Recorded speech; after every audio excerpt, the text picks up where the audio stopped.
Hello, everybody, and welcome to EVNT Presents The Alliance Opens. I'm Ithaca Hawk. I'm joined in the booth by Elise Randolph, Bayard J, Wingnut Cross, and Ancient Lexi. And we're here today to bring you some glorious spaceship versus spaceship combat. Nash Cadaver assures me that explosions are guaranteed. They are on the test server. This is people practicing for the Alliance Open, which is in November. We have a number of matches lined up for you today. I think 10 matches. Round robin format, we have teams such as the Tuskers, the Initiative, Wormhole Society, Good and Swarm Federation, and the Initiative, all vying for some nice wins today. Each win gets their team 100 of the finest plexes that CCP can supply. This is going to be a little round robin format, which means each team is going to play each other. So yes, that does mean you are going to see teams such as the Good and Swarm Federation go against their pals, the Initiative, in the Battle of the Pets. Winner of that takes the right to call the other team their pets.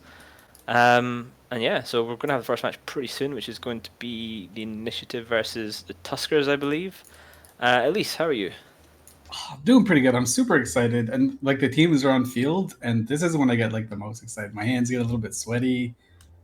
It just feels like that competitive vibe when they start landing on the field. And of course, it's pretty much the only time you get to see a Sleipnir in the wild, so double exciting. BRJ, how are you? I'm good. Just looking at the targets for our first match. We've got Tuskers versus the Initiative. And Wingnut, how about yourself? Yeah, I'm doing all right, mate. Just a quick comment about that Sleipnir thing. I have got a friend in Losec who's currently ringing very loudly that you said that, because he flies them all the time. I'm sure he and the other guy are going to be real sad about that. So, yeah, we've got.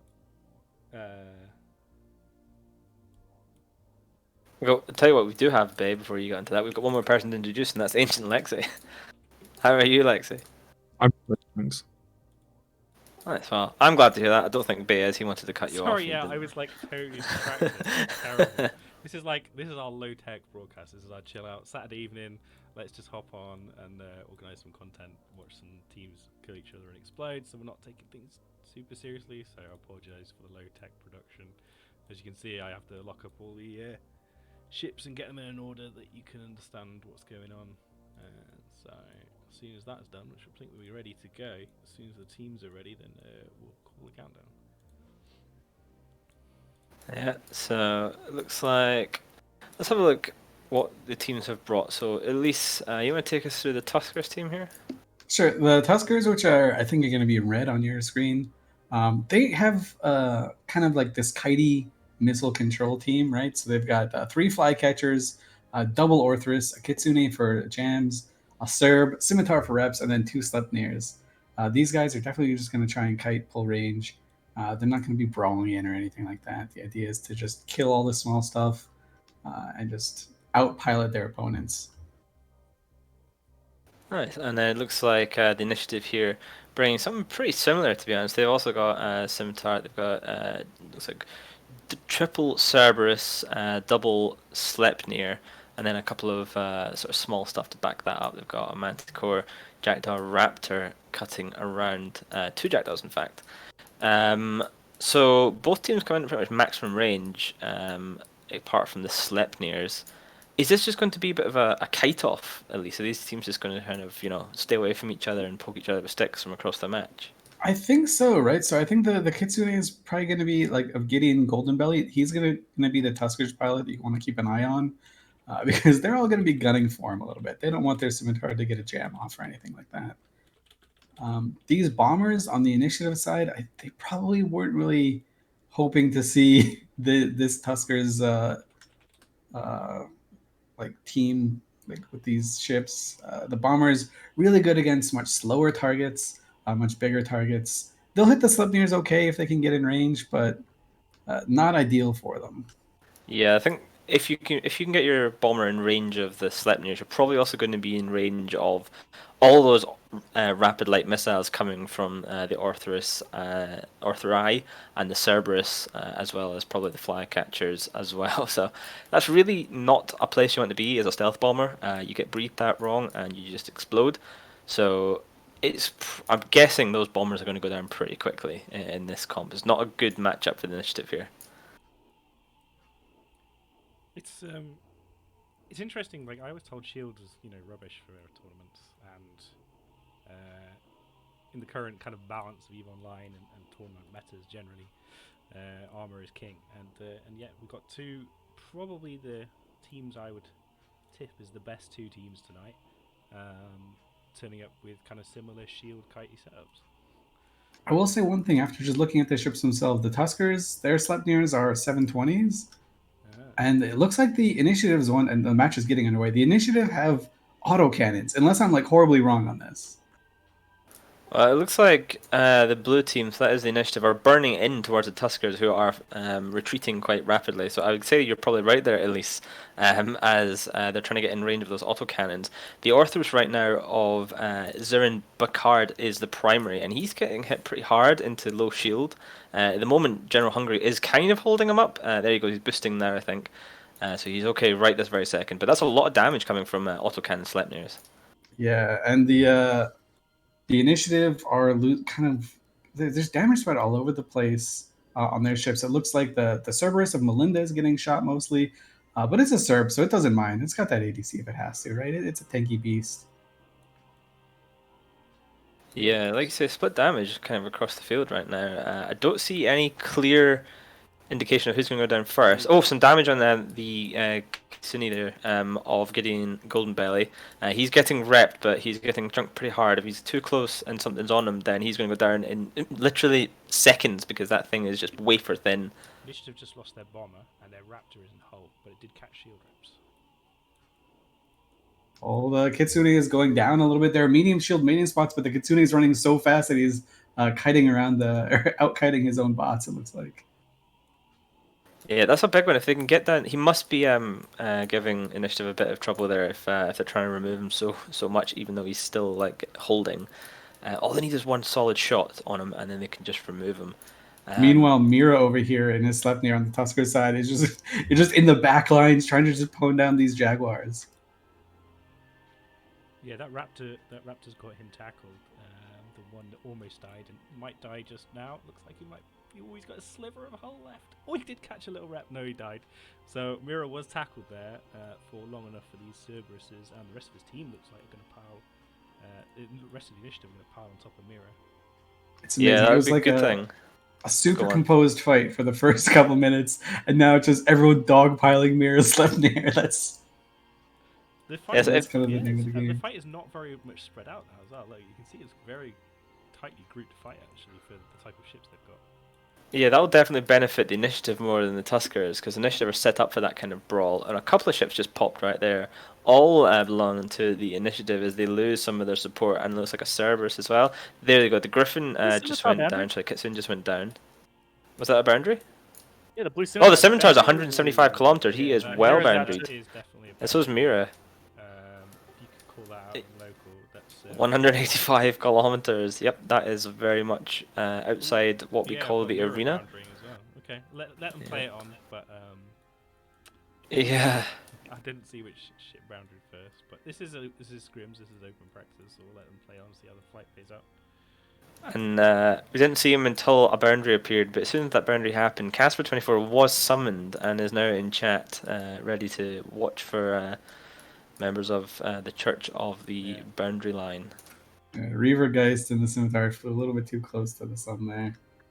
Mira also calling out that he also went out in his Sleipnir as he's trying to like pull range as the entire initiative team is dogpiling on him. I want to say as well that Scimitar was not in the best position before he bounded anyway. He was on the opposite side of the enemy team from his own team.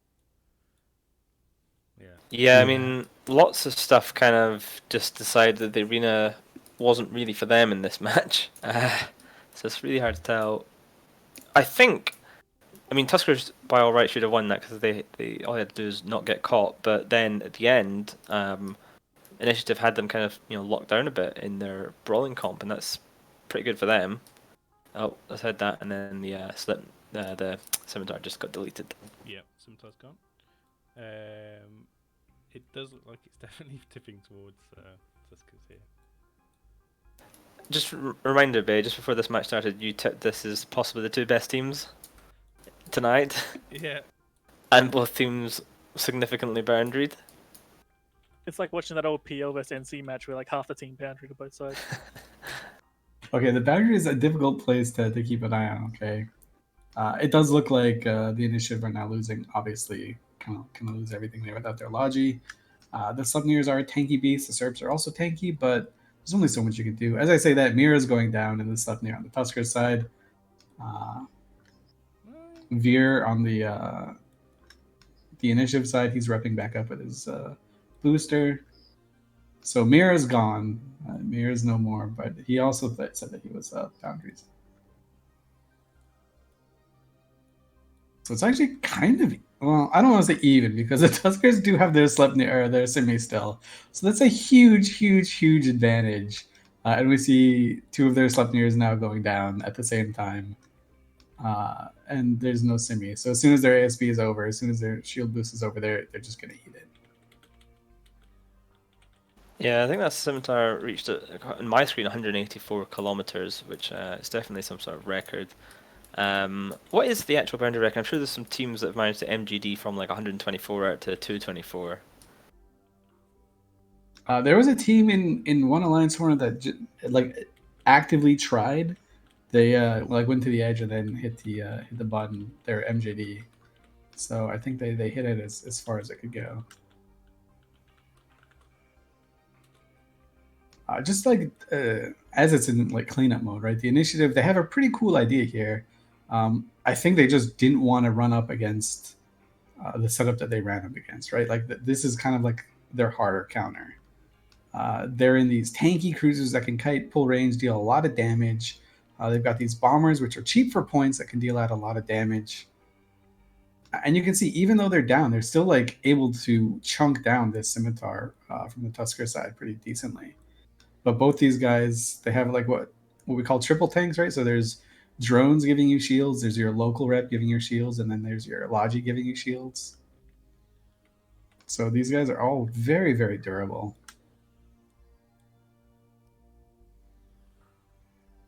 This General Hungry there down in the scimitar, he was holding on for dear life, boosting still at the end, but could not hold on to the end of the match. It is still running right now. There's a Serb scimitar, Serb, Sleipnir, and another Serb left for the initiative, going up against this Sleipnir double Orthrus Cerberus Flycatcher for the Tuskers. I think that unless something goes horribly wrong, the initiative could, in theory, still win this. Don't know, maybe. I mean, they're about to kill a Flycatcher by the looks of it, which makes things fairly even. Oh no, one of their Serbs is about to die. So. Yeah, Serb is boosting though. And if they can remove that Flycatcher, because the thing is though, they have to catch someone and then kill it, whereas the Tusker team just have to not get caught.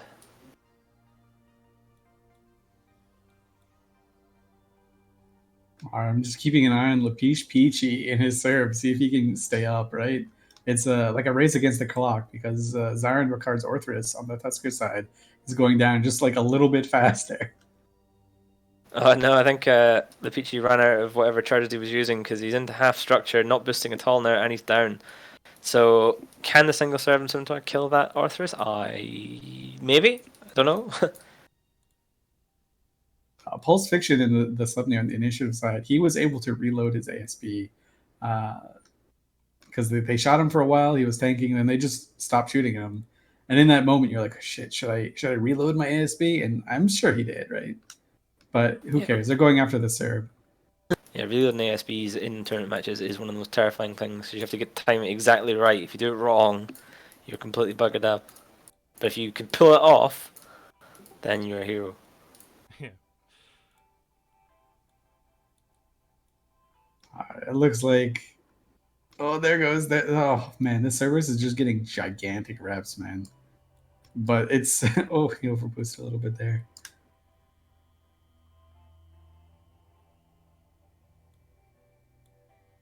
But it is funny that both these teams had like very, very similar ideas on what a strong tournament setup looks like, or at least maybe not like their strongest. Obviously, they don't want to give everything away, but what they consider to be like a baseline setup that can beat most things. Yeah, the one main difference there was the difference between Bomber and Kitsune, which is definitely an interesting choice. Yeah, and Not then sure the which one I close like range, better. the close range sleps versus the 720s. Obviously, the Tuskers are going to be like a much more finesse oriented team. They're known for being like very good pilots individually, and the 720s really kind of cater to that play style, right? Okay, so the referee has called time. So the Tuskers won't get the points for that slip now. And congratulations to Tuskers for the win. Next match is going to be, let me just look at the schedule, Goon Swarm Federation versus the Brave Collective. Brave Collective led by Yukiko, who leads their Alliance tournament every year. Always a solid team, good fun to watch. I believe CCP Aurora used to be a key part of that team as well. She obviously, when she was a player, was part of Brave and is now a dev, which is pretty cool. Goon Swarm Federation, I think they are a nullsec alliance, I think, at least. They live in, if I'm not wrong, they live in the south, kind of in an NPC station or next to NPC stations. Are they any good at tournaments? They are historically awful at tournaments. They're very, very strong. We're obviously choking around. We know who goons are, guys. They're super strong on TQ, right? They are arguably the strongest alliance in the strongest coalition that the game has ever seen. But in Alliance tournament, they for some reason they just their heart's not in it. They've accidentally put the fee to the wrong team before, or to the instead of entering through CCP, they did some other CCP alliance that no one ever actually looks at, like the Bug Hunters Corp. So they've missed their thing there.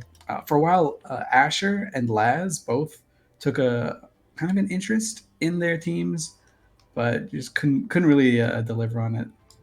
We also saw the Mitani fly. He flew a polarized like rectangle ship. So everyone was like, "Oh, never shoot the Mitani," and he was just in a completely polarized ship. So yeah, that was phenomenal. I remember that match when it happened. We were in the studio, and we were talking about, do you shoot the Mitani? Is he going to be bait tank? He was on Augur Navy, if I remember correctly. yeah. And they didn't shoot Notoriously him tanky ship. Yeah. And they were like, oh, he must be, it must be bait tank. And then when he did eventually go down, and we saw the kill mail, it was polarized, and I was like, that is superb. A+ maneuver. Yeah, I'm just asking one of the referees, or if either of the referees could just grab a bubble for the sandlock real quick. That'd be really cool. It's got a depot in the middle. Oh, is there a depot? I've got a depot down. I couldn't get a bubble, unfortunately. You can't drop a bubble when there's already a MJD unit there. Right, I'm afraid. okay, cool. Sorry, I was Well, missed it. it's the one towards center in the very. Yeah, but you're a bit quiet according to. Yeah, I have the no chat. idea why. You guys can hear me, alright? Yeah, you sound alright to me. Yeah, I'm probably pressing the wrong button somewhere on my ear. I'm working on it in the background, but your guys' voices are more interesting anyway, so. Yeah, Bay's got a lot of stuff to do. He's locking everything up with 2 clients, so we can get all 20 people locked up. This is the reason why nobody does community organized things more than 5v5, because you just can't lock enough people up with their multiple clients. That is the only reason. I'm just Yeah.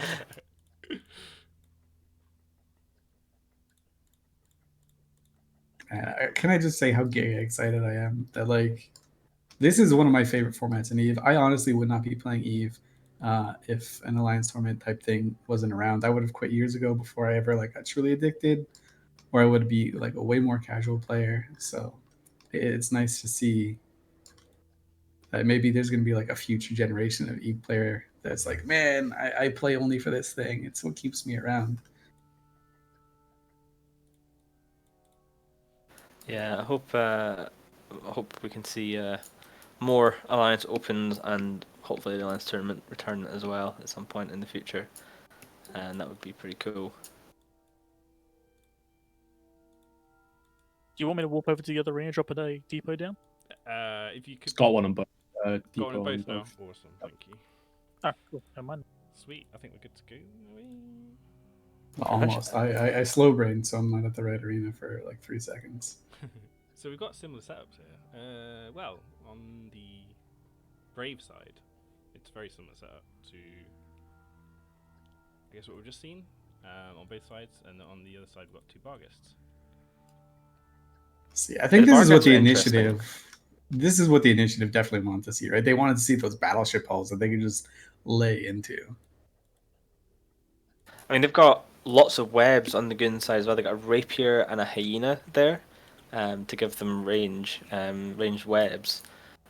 So the fact they've come in at 30 though is a little bit suspicious. I suspect maybe that these are going to be like rapid heavies or something like that, rather than anything else. Oh, the match is underway. Hello. Oh, dude, I'm so excited. The Brave Newbie team has a Skybreaker, man. Like, Yeah, both teams actually have Skybreakers. I saw that. they It double looks like the Goon team Skybreaker. are rushing in, so those must be rapid heavy Barghests as they're battering. Oh, Scimitar of Brave Nippies is just getting deleted. Brave Newbies is getting deleted. There he goes. He's gone. It's gone. Absolutely deleted. Wow, what a burst out of the Goon team. Yeah, that was a hecking chonk there onto that Scimitar, and he is just, yeah, that's not good for Brave right now. I mean, those Barghests, if they are rapid heavies, are going to hit reload pretty soon, which is a window of opportunity. But can they survive that long? So the Skybreaker's down on the Goon side. Not really the trade you're looking for. You're Sleipnir for a Skybreaker. Yeah, it looks like they were able to take down that hyena as well. So the webs are starting to come off a little bit from the Goon side. They've still got that rapier. That's going to be a lot harder to kill than the hyena. But again, that hyena down is a good start. It is a shield tank rapier though, so they might have some hope, but not really. As Brave are losing their Sleipnir right now, which looks like it has no local tank or anything. It's just going straight down. I think they relied on having a Scimitar at this point in the game, which is turned out to be a fatal flaw in the Brave Newbies comp here. But this is like, this is reminiscent of teams we've seen in the past through the Alliance Tournament format, where you just go and just headshot the opposing logistics. You just all in everything you have. You have to be able to make it work. Obviously, sometimes you can make an Oneros or something that might not go down. But the Scimitar, you see it, you web it, you paint it, you just unload everything, and you just pray. Yeah, I mean it was so fast. It was removed from the field. I mean that just shows how much damage these ships can do if you put that right and you get webs on immediately. I think it's just it's going to be pretty much clean up now for Goons here. I mean, they right now the Caracal lost... is taking a lot of damage, but they still have their Scimitar alive. Mick Copenhagen, yeah, he should be ripping the Caracal pretty soon. There he goes now. He's starting to rip, and it's really just that Sleipnir that's the sort of main damage dealer now left on the Brave Newbies side. I think they lost a Stork, the Skybreaker, and the Hyena on the Goon side, but Yeah, I mean, Dirk's the trades gonna go down. for it. Yeah. Oh no, he might survive now because the Scimitar just dropped. So maybe the reps can keep that Caracal up alive a little bit longer. It's just he's just hanging on there. I've fiddled with the my audio settings a little bit, and I don't know if people can hear me now or not. Fingers crossed. It looks like Dirk in the Caracal, he's saved, man. He's just You'd see a lot of players in this position, they'd like run away, right? They'd say, okay, I'm gonna try and tank, I'm gonna run away. This guy's just like, nah, I'm gonna sit here and just unload all my damage. And a Brave Serb goes down in retaliation. And so Dirk's just sitting in like 70% structure, like what? Well, this is fine. Everything's fine. Dirk is the team captain of Kingston, and so maybe he's got some sort of Mittens has ordained him captain here. Ordained him, yeah. I think maybe he was the only one who volunteered to do it. But... Voluntold. That's an odd ship choice for the captain to be in too, right? The Caracal. Humble choice, isn't it? Humble choice. Having said that though, when I was in footwork and I used to team captain long ago, I used to actually quite like being in a ship that was likely to die, because then I could just chill in a pod and I could spin my camera around and I could have a really good idea what was going on. I didn't have to concentrate on my own modules. And if I did, so if I died first, then I could spend the rest of the time sort of giving instructions better. So maybe that's his theory. So what you're saying is you were attempting to throw the match? No, I didn't try and die. Let's point this out. You just made it so if you did die, it was a victory for like the team. Yeah, it is like yeah. I mean, these Vargas must just be struggling to catch up now with the other team because they're not really doing much apart from that Cerberus, which has been dying for a couple of minutes now, just very, very slowly. Another couple of volleys maybe might just finish him off, but I like that the There you Brave go. Jackdaw is like kind of hanging out near this MJD beacon, so if anyone gets close, he might just like make a run for it. yeah, I mean the Skybreakers are interesting choices. They're the Edencom frigate, so they're 1 point because this tournament is sponsored by Edencom. So a good little utility ship. It seems to be quite common that the teams who bring them don't actually fit the Zap Zap module. Name I forget. It's Zap Zap something module. Stupid. Do you know what I don't remember what they're called because they've all got absolutely Vorton nonsense names. The projectors? ammo's Yeah, that's it. yeah, the ammo's even worse. The ammo sounds like energy drinks, like off-brand Red Bull and stuff. But like, people just using them for their utility at the minute, and their tank is a little tanky tackle ship because they're quite a lot of mid slots. It's not helping Philippe there as he's removed from the game, but nothing good at this point as Brave Newbies are pretty much just getting cleaned up. They did get some points on the board though. What did they kill? Some of the support They got a ships. Stork, a Hyena, and a Skybreaker. Yeah, that's not bad. Yeah, so, I get Jackdaw. the Hyena first call, like the first target, but at the same time, they still had the Rapier to kill as well. Removing that application was just not going to be enough. Yeah. Yeah, it's the paints though. Like these might even be Torp Vargas. I doubt it, but you know, paints and webs just help immensely.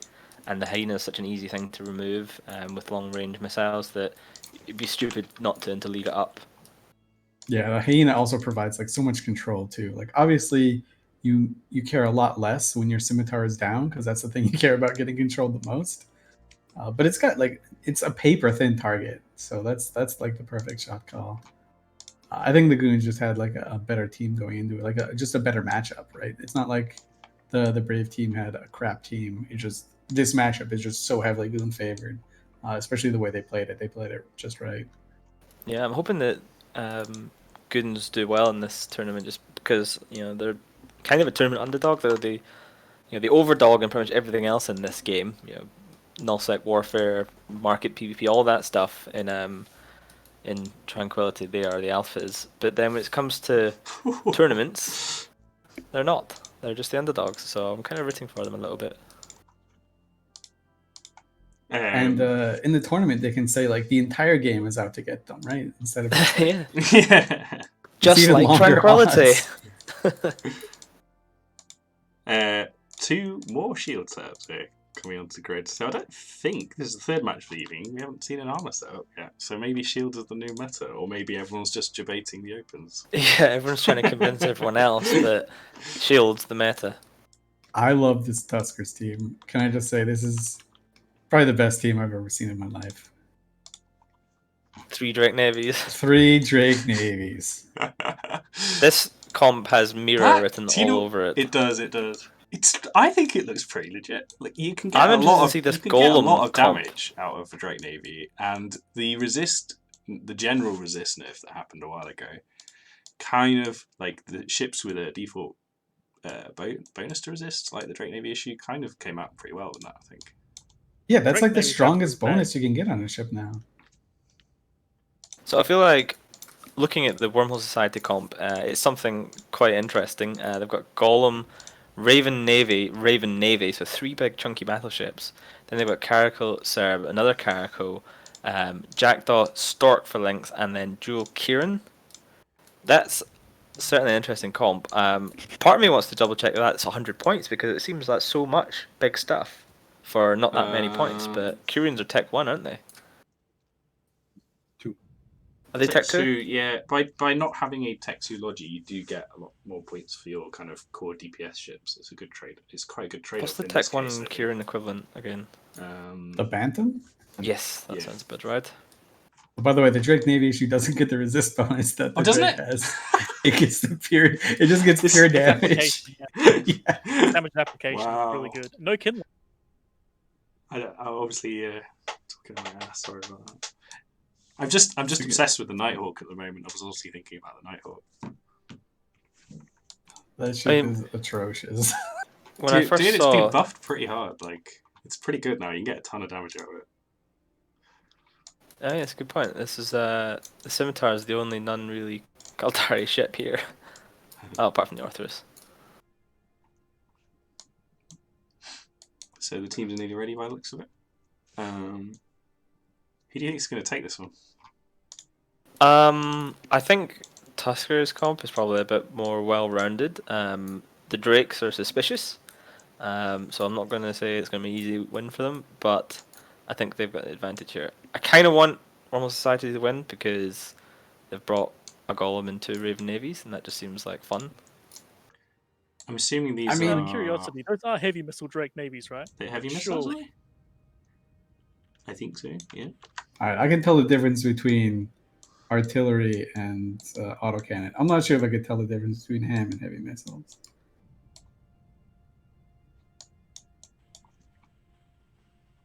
Okay, looks like the teams are ready, so we're about to get the third match of the evening underway. I think Wormhole Society might be able to do that. They have to clear these flycatchers though, which is going to feel like a waste of time, because these flycatchers can just kill their frigate logistics, like just shred them, right? Yeah. Maybe they go for the Orthrus first of Wolf. I don't know. It's because they might be able to apply and lock it faster. I guess we'll see right now. Yeah. Tusker's team all burning in. And Wormhole Society not really moving very much. Pretty mobile comp, to be honest, but they're starting to move a tiny bit. Tusker's going across this one side, I can see here. So they're kind of going parallel with their mate. Oh, Mr. Darko in the Kieran is taking heavy damage, so his buddy's got to get on it really quickly. He's got to get his little AB overheated and hold on to his belief right now. Nope, not enough. So those light missile ships swung around the side and just deleted him. Yeah, but the Orthrus belonging to Wolf is actually taking a lot of damage. He's in structure. He's getting like Caracal big just takes died of rip. on the Wormhole Society side. Caracal just got deleted. And the second Kieran is now down as well. That's not a good position for them. They've got no Logi now. That Arthurus has survived. He's back to full shields. And he's pulled range, right? He's not pulling the Dirk. He's getting out of control range of everything. Yeah, they need to swap targets to something else now. I guess they just go for the Scimitar, right? There's nothing else. They don't care about the flycatchers anymore because they have no small ships left to keep alive. Just kill their Logi. Yeah, I mean, at the moment Tuskers are just clearing all the support for these heavy battleships. It's just really that Serb, the Jackdaw and the Stork left now, and that Jackdaw is not long for this world. The Link and the Drake Navy, she's actually taking a lot of damage. She's getting repped by the Scimitar as well. Okay, well, maybe they're just bait tanking a little bit. It looked really impressive for a couple minutes there. I mean, there's no way to beat around the bush that those three battleships do a lot of damage if they can apply, but they're losing all their ability to apply as, tackle and webs kind of disappear off the field. Yeah, it just seems like they got a ton of damage there. That's just not. It's just kind of wasted points at this point because they just can't apply to these fast-moving Tusker ships. Yeah. I think it looks really. Fast and Drake in the same sentence. Sorry, what? I know. Well, apparently, fast enough.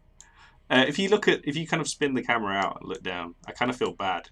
I don't know if you can see.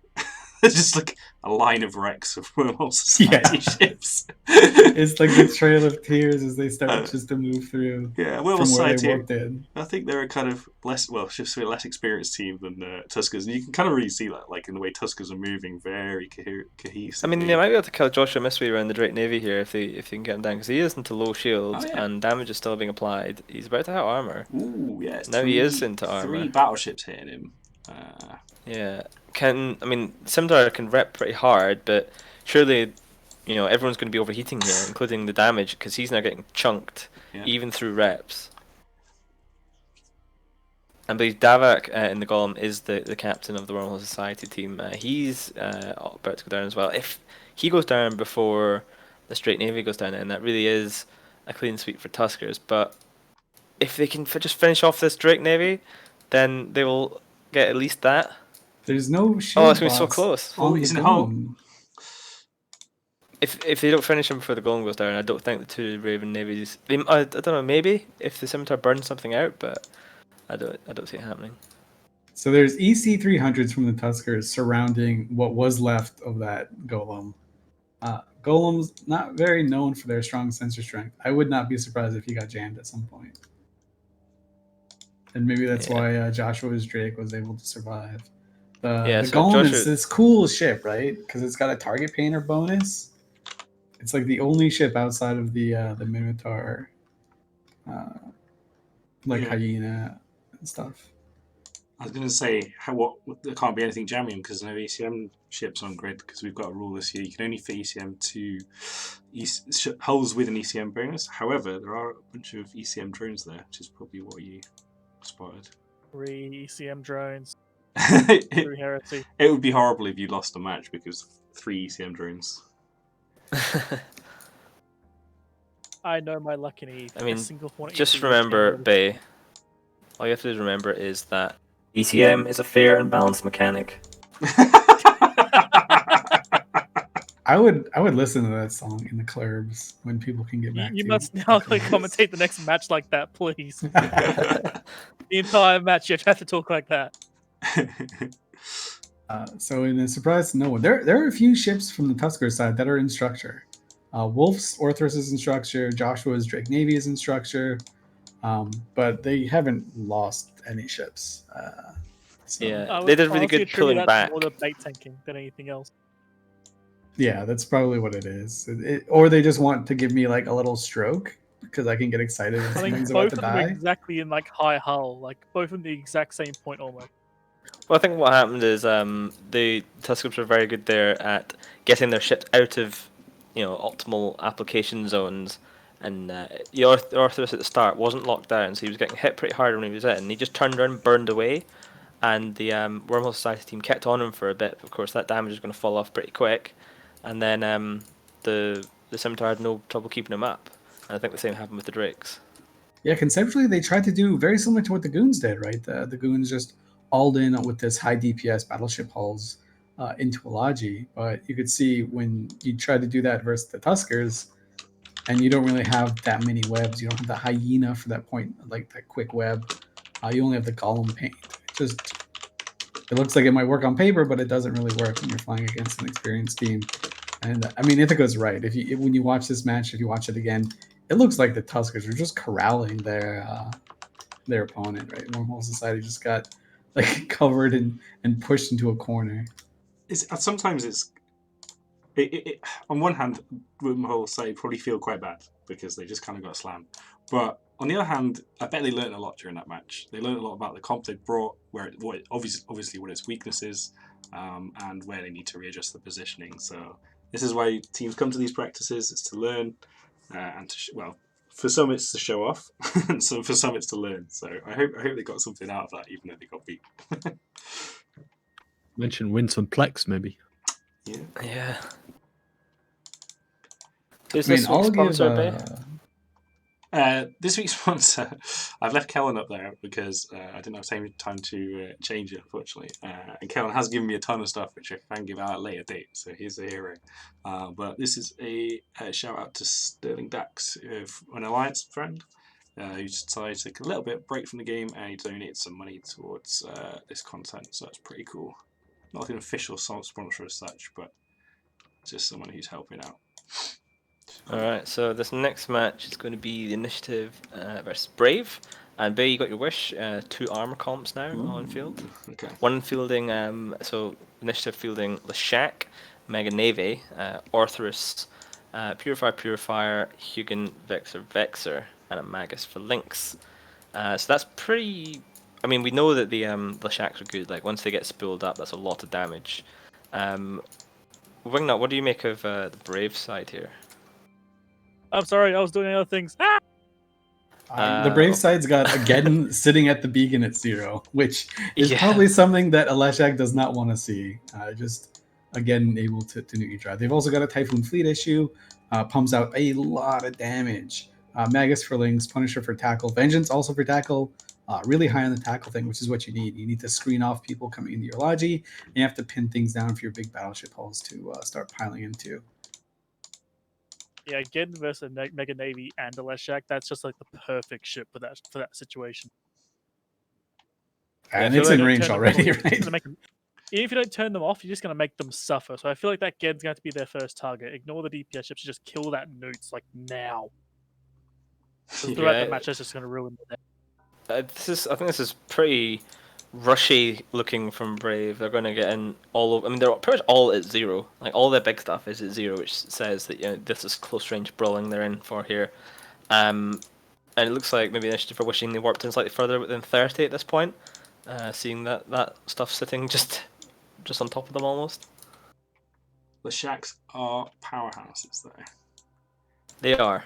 A fully spilled Leshak does just incredible DPS. And he's got some good big targets to hit. If you have drugs and implants and stuff like that, then you can easily get over 3,000. But chances are it's probably going to be more like 2,500 maximum. Only 2,000 damage on Which is these more than a battleships. polarized Indy, by the way. Yeah, I think we worked out the highest DPS subcap is still the Domi Navy, though, isn't it? Wow, on the basis of... I think it might have been big Polarized blasters with drones. I think C3X has meant that Rattlesnakes beat it now, I think? I could be wrong. I don't know, but I know the Domi Navy does a silly amount of DPS. It really does, yeah. And unlike Leshak, it doesn't need to spool. So, I don't know. I mean, this Hugin, it definitely has to go down, right? Like, if the Brave side want to do anything, they have to kill this Hugin.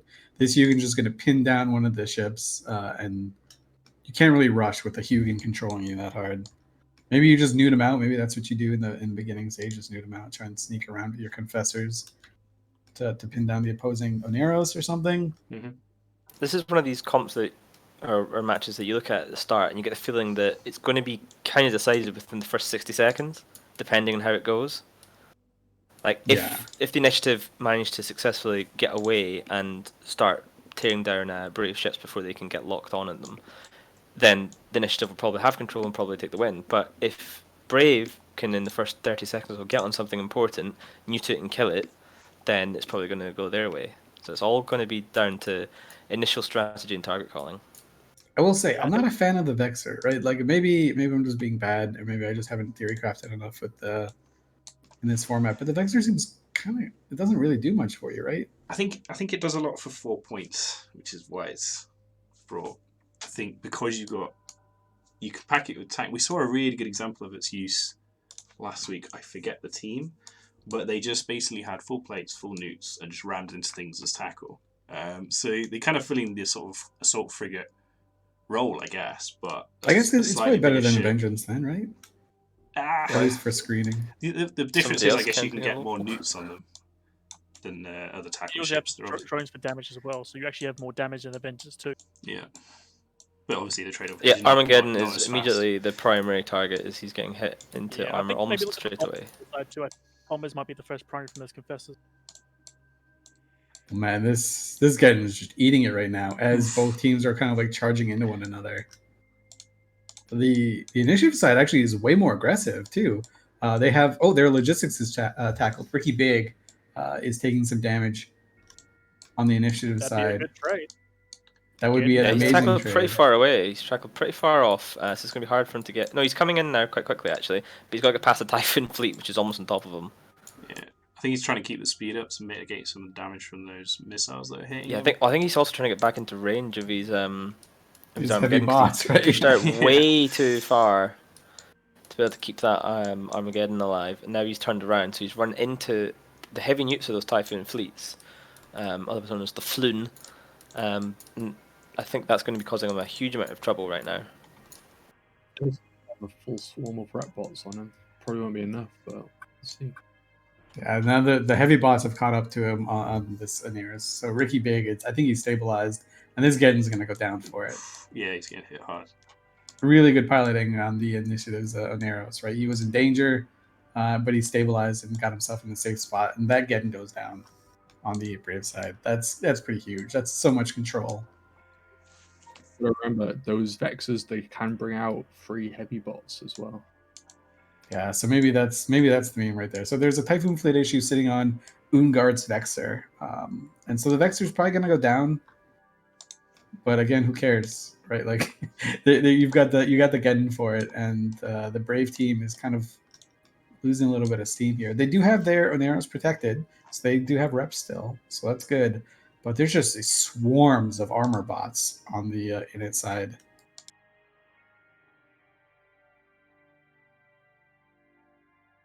Yeah, There's that a nice getting little. zero at the start. That I think that there was probably the biggest misplay because you've got like 30-kilometer ball of death of newts with that Geddon, and you put it exactly at 0.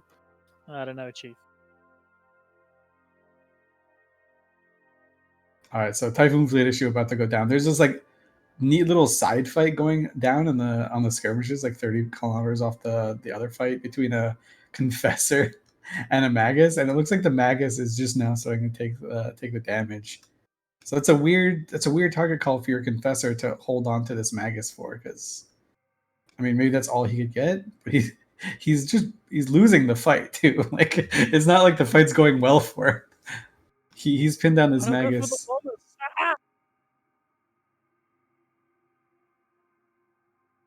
The one thing that we can't see easily is that some of these armor bots are going down. So someone is like trying to shoot these armor bots down, but there's still so many. Yeah, that second fleet issue, Typhoon, is going to go down in a couple of seconds. That's going to be most of the heavy DPS off the field there for the Brave side. They've got just small stuff left now, so they're not going to be able to break the Oneros reps at this point on pretty much anything, unless something goes horribly wrong. So I'd say that's pretty comfortably going to be taken now by Initiative. And this Hugin, piloted by Manka on the init side, hasn't even taken a single shot. He's got 100% shield. So much control out of this little hull. And it's not that tanky, especially when you consider it's an armor tanker in this setup. But it's just holding down the cores of the Brave side so well.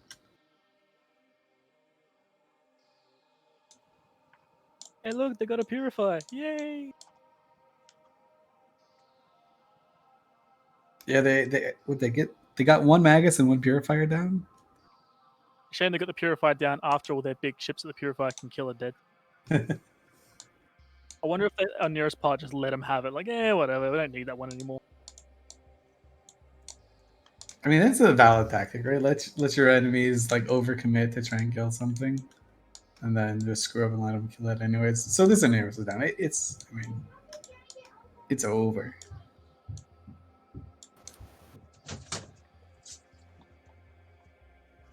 I think we could probably agree it was over the moment the Geddon died.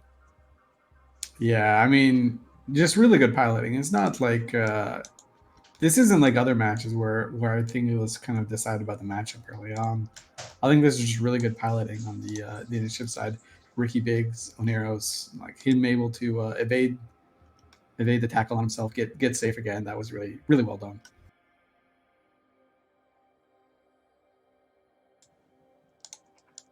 And also, I get to eat my words. I guess the Vexers are good. Yeah, seem to do their job. I mean, you get a bit of tank on them. They have the utility of those mids to tackle and hold stuff down, and they have a huge drone bay which can, DPS drones, CCM drones, rep bots. Kind of choose. Out of curiosity, do they have guns on those, or are they full nuke? Let's have a look. I do not see. Oh no, there are turrets on there. They've got blasters. Oh, okay, so they went for rep drones, and then they put guns on instead, rather than going nukes. Yeah, it looks like it. Some cool skins. I like going that, to on be there. honest. That's one of the things the Vex can do well. Like, you may give up your drone bay, yes, for rep drones. At the same time, you're not giving up much DPS. If you get close up those blasters, you can kill anything. Shout out to Kai Han Omer, who went to the effort of putting a nice police skin on his Vexer. Nice. You love to see it. You love to see when people put the skins on. It actually does give you an advantage. Is it kind of like placebo effect type advantage? Yeah. You gotta do the speed around the police. I have a cool skin, therefore I am cooler, and I will be better than my opponent. I'm sad that this Leshak isn't trying to floss with his like He could have put a Triglavian victory skin on there, Yeah. like the zebra skin. I mean, that's just mind games, right? Wait, oh, sorry. Did I just see smart bombs in the Hugin? I did. I missed What's that. a smart bomb in Hugin? Oh, yeah. Possibly. I mean, what else are you gonna do? Hopefully he doesn't pod the guy. That was not the thing I was expecting. I was expecting like I rapid guess lights. I guess if you're going to be likely to be primary, which a Hugin probably is, especially a Hugin in an armor comp, then clearing a bunch of hostile drones off you with smart bombs is pretty good idea. Especially given that Hugin doesn't really get a lot of damage out of it at the best of times. And we're talking about Tech 1 drones, right? So it's not like Mhm. they have these like super hard to kill drones. Tech 1 drones die pretty quickly. Mhm. Especially if they're EC drones too. Like those things, oh, that feels so good when 5 EC drones just die from your smart bombs. That was a good match. He's also applying some damage to these capsules with his smart bomb just to freak him out a little bit. So good fights. Congratulations, initiative. I think was that 100-0? No, not quite. No, they lost a few things. They lost 2 frigs, or they got a Magistan and a Purifier. Shout out to K Hazard, who has been running for the last couple of weeks. He's been running a stream on a Chinese live streaming website. He's in the arena with us tonight, and he's running a Chinese language stream. If you want to check it out, I'll put the link in Stream Manager. I always think, it's rude when people take your stream and restream over in the same language. But if someone's going to go to the effort of providing basically a translation service, then the more people that can watch tournaments, the merrier, in my opinion. So thanks to him for doing that. It's pretty cool. So we need to get Garmin over just so he can do like a Welsh one for us. Well, dwi'n siarad dipyn bach o Cymraeg. I grew up in North Wales, so. All right, we don't need Garmin. Screw that guy. That's about all I could remember. So, and I really apologise if I screwed it up. So the Goonswarm are blue in this rate, and we've got against who they're playing, Wormhole Society. I'm going to quickly restart my client. I shan't be long. Cool. Did you disappear on us then for a little minute? Yeah, I'm just having a technical thing, and I just need to restart my client. The goons are kind of bringing something similar. I mean, it's exactly the same setup that we saw before. They've got the Skybreaker Barghest Rapier combo. It's just all in DPS, front loaded damage to kill like a Logi or something, or to headshot any type of linchpin ship, right? So in that previous fight, they could have gone for the Hyena, or not the Hyena, for the Hugin instead of the Logi. Because the Hugin was such a linchpin setup or ship in that setup. But they're going against Wormhole Society, who they're going to make these Raven Navies. They're going to make it work. They're saying, you know what? It didn't work last time. But we're forcing the subject here. So they've got the Golem double Navy Raven with the Frigate Logi and the small ships for support. I didn't catch what you said in the previous time we saw these this Raven set up. Was it cruise missiles or rapid heavies that are rocking? I don't know. I assume it's cruise. Yeah, so they're going to apply much better to these Barghest than... Well, I guess they should have been hitting the Drakes pretty well as well. But they will be applying pretty well to the Barghest. Having said that, What's the turret model? If it's got a single missile sticking out, it's cruise. Cool. For turrets, I memorized what all the models looked like, so I didn't make an ass of myself ever. But for missiles, they're so rare to see that I was like, I don't need to care about this at all. Honestly, large missiles are the easiest ones to remember. Single missile sticking out, cruise. Triple missile sticking out, torp. Box sticking out, rapid heavy. Hog, I just learned something. Yeah, these guys are definitely cruise then. I was so happy when I learned that too. Yes, this is awesome. Should have seen me trying to figure out what 800mm autocannons looked like. I got it wrong 3 times. Thanks for tuning in, guys. We've got 151 viewers. That's pretty awesome. So yeah, awesome. Thanks for tuning in. Really appreciate the support. Here's where the follow. I'm so hyped. Hopefully you'll catch the main alliance open in a couple of months. Sorry, I was just saying, I'm so hyped to see what these goons go for. Like, what ship are they going to try and kill first? Yep, match is underway right now, and as before, the goons rushing down a little bit with their flattle ships. And I see, looks like Davak and the Golem is the first primary. He's getting hit pretty hard. They're just choosing to ignore the Kierans and try and chunk them through the Logi. That's an odd choice to make. I bet it's going to work though. Like this Golem's eating it right now. I don't think Kieran's can rep, 2 rapid heavy Bargus plus a bunch of Serbs. Like, they're just not going to work, mate. I also think Yeah, they're Dirk out and of the their Cackle has optimal. been deleted on the Goon side there. That's a good choice, to be honest, for Wormhole Society, because they can remove the stuff that can pressure their small ships. So if they can tank with these Kierans and the Golem long enough to remove the stuff that's threatening their Logi, then they can probably tank for a very long time. It's like Yeah. picking up bombers. You got to pick up that DPS that's killing you early. Exactly. Alright. Another cruiser down for the Goon It's side. working. So that Working seems to be quite well. their strategy right now, defying the light stuff, protect their Logi frigates, and then allow the big stuff to just do its job. They're going for the Rapier now of Goons, which is a big choice. Yeah, it looks like the Kieran might have gotten itself webbed or something on the Wormhole Society side. And so they just snap called that Rapier needs to go down. But the Rapier is tanking kind of fine right now. I take it back. The Rapier is tanking decently, but not good Yeah, enough. he's tanking it as well as the Golem is tanking right now. So both of them are just sort of flirting with the concept of exploding, but managing to remain mostly in one piece so far, or at least is one piece as a Minotaur ship could possibly be.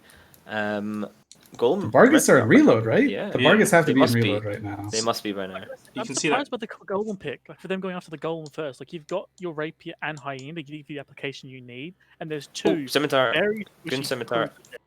Ooh. Yeah, Scimitar's getting hit. Yeah, There's so 2 those very are- squishy characters just sitting there, and they're squishy. You just lost yours. And Yeah, they're still so- going for the Golem. It looks like that Scimitar was probably came in a little bit to try and save his Rapier buddy there. Wormhole Society have just switched onto him, caught him slightly out of position now, and he's into armor going into hull, so they're going to take down the Scimitar of Gunstorm Federation. There he goes. That's a pretty spectacular thing for them to kill. Now, if they can stabilize this Golem, which I don't know, probably not right now because the Bargas are off of their reload and are now unloading their full rapid heavy clips.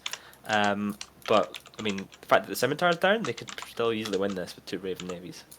Yeah, so this Jackdaw of Drake Eldritch, he just snuck over to that Scimitar and like double webbed him. Like that Scimitar was going 140 meters a second when he died.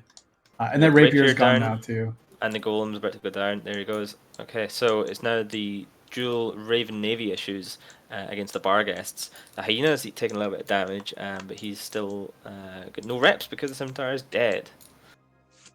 Yeah, so this is actually a great spot for Wormhole Society to be in, right? These Bargas are going to be hitting reload again in a couple seconds here. They can just deal all the damage that they deal is going to be permanent right now, so they just have to get rid of anything that's going to make their Kierans susceptible. Yeah, when those Bargas didn't kill that Golem in the first clip, then that was a big issue. Because when you hit reload, it just allowed him to rip all the way back up to full, while you're sitting there for 35 seconds with your dick in your hand, just waiting to do something. It just And wasn't that's enough. absolutely what you do when you're reloading in a Bargas. Or what Oh, else are you the gonna rub do? one Yeah, Ooh, there's Hyena nothing you can died. do. Just sit there and wait. I really feel like picking the Golem first as their target. I don't like that. Like, you've got the better logi, you've got the better sustainability here. Delete their high DPS weak ships, and then let the battle go your way. They left these characters still alive till the end, still going for that one Golem. I guess Yeah. one of their theory crafts did the math. He might not have got it quite right, but he did the math and went, "Yeah, we can nuke that in one volley, and that'll freak them out, and then we'll win." Well, maybe that's what they wanted to learn. They wanted to see if they could do it. Oh, Yeah. that Kieran just got removed. Meanwhile, they there. just lost the Kieran with no webs, no paints, and just 2 Bargas. So maybe that was the plan. The Maybe it Bargas- was a calculated risk, but they're really bad at math when it goes to that Golem. I think that Karako just got on top of him there and he didn't pay attention and he got volleyed. I think it's interesting. Like, normally, you see Bargists use their maneuverability because for battleships they're very fast, whereas this guy, Betrayal, is just sat right on top of these Ravens. He's not even moving slightly. He's just like, I'm quite happy here. Wait, these Bargas. It's got obviously fine. use your movement to run around, but you also have just using your long scram to hold that damn target down, never let him move anywhere. Sure. So there's Shout actually a out to- whole bunch of ret bots on that Barghest, just surrounding him still. Quite a few, trying to keep him alive. The damage is kind of dropping off a little bit from the Normal Society team, and the Look at Raven that Navy is Skybreak going there, down pretty quick. Has he got the Zap Zap module? You've got to surely. Like he just ran all the way in there. I Please can't tell me tell he's because I got don't know Zap what the hell they look like. He was, I literally don't even know what they look like when they fire. I'm not gonna lie. Like It's lightning. pretty spectacular. It's just Zap. very Lightning, ineffective. All right, Rentak is going down. Shout out to him. He just decided he wanted to chase down a Kieran. Like it's just one Kieran. Who cares? But he made it his life's purpose to chase that mofo down, and he got him down. Dude, I was always a believer in the Golem comp. I knew it could do it. I mean, right now it's looking a bit touch and go. Not gonna lie, because Goons still have a Barghest in the Skybreaker, and I don't know. If that bug is... They could probably do it, but Nah. if that Barghest comes off reload, he might be able to break the one Raven Navy. No, he can't break two, can he? That's just wishful thinking. I If he think... lost, like even if they killed both Raven Navies, those characters could still kill that Barghest at this point. Yeah, yeah. And there's a Serb. Or can they take the Skybreaker? Maybe they just don't have him on overview. No, that's not how that works. It's just the normal frigate. And the Skybreaker's down. I guess they could take him. But you know what? Ithaca was right. This Navy Raven is going down, and this Barghest is going down just a little bit slower. While we let this match settle, shout out to JS and Megathron, in chat, who's asking, how do I get into this tournament? He's only been playing a week. How would, if you were a week old player, we're all bit vets on this. If you're a week old player, how on earth would you get involved in tournaments?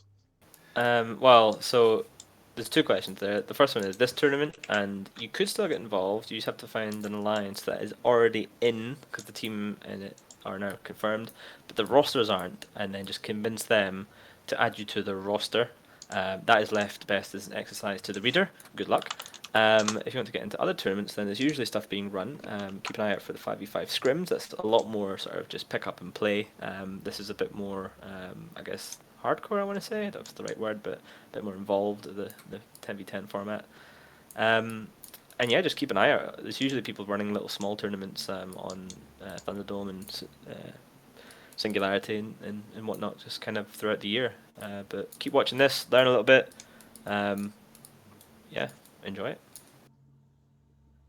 We do I also think have you've got a tool that came out this week. Was it this week or last week? That Vitor made for our website, which I'll drop in. So if you are a solo pilot who doesn't have a team, you can pop an advert on our website with your brief description of your experience, and fingers crossed the team will pick you up from there. You just have to be really convincing as to why they need to pick you. But I believe in you. You're a 10-year vet. You got this. Don't worry. I mean, a week old player can fly Punisher, right? And you know, it can have a decent amount of tank. It's not going to be the best. It's not going to have the best skills behind it, but you know, it could probably, you know, with the right training, do something effective.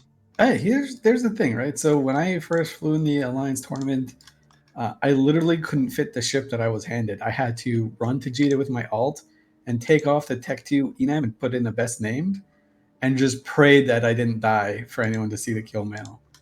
But I had gone to every practice, so I knew how it was supposed to go. I just didn't have the physical skills to do it. So if you like just go to practice and you're the guy that's always there, you could be like that hero. Yeah, well, even if you end up like not flying in the actual matches, you know, teams need people in their team to practice with, and you know, it's a great way to learn. And then the next time there's a tournament, you might end up being one of the ones that's actually flying in it. Especially at the moment, the way we're running this tournament, it's going to be on Thunderdome, so all players have maximum skills. However, you can only fly the ships that you are skilled for in TQ. That doesn't affect the actual modules though. So even if you only have like, you know, large energy weapon 1, you could still fly a Tech 2 gun fitted Armageddon, for example, as long as you had a Mar battleship 1. and you'd be just as effective as someone with 250 million skill points in TQ. In that respect, So- it is very new player friendly. Yeah, definitely. Yeah, extremely compared to the Alliance tournament. Speaking of Alliance tournament, I am just I'm about to lose my mind. This is hands down my favorite set of teams I've seen probably in my entire life. Okay, maybe not life, but at least Go on, today. run At least through it. today. Run through it quick. The match is about to start. All right, so Tuskers have triple Stunner, Loki, all bombers, and Sweeples. The Slipners are not sniper fit or anything like that. They're auto cannons.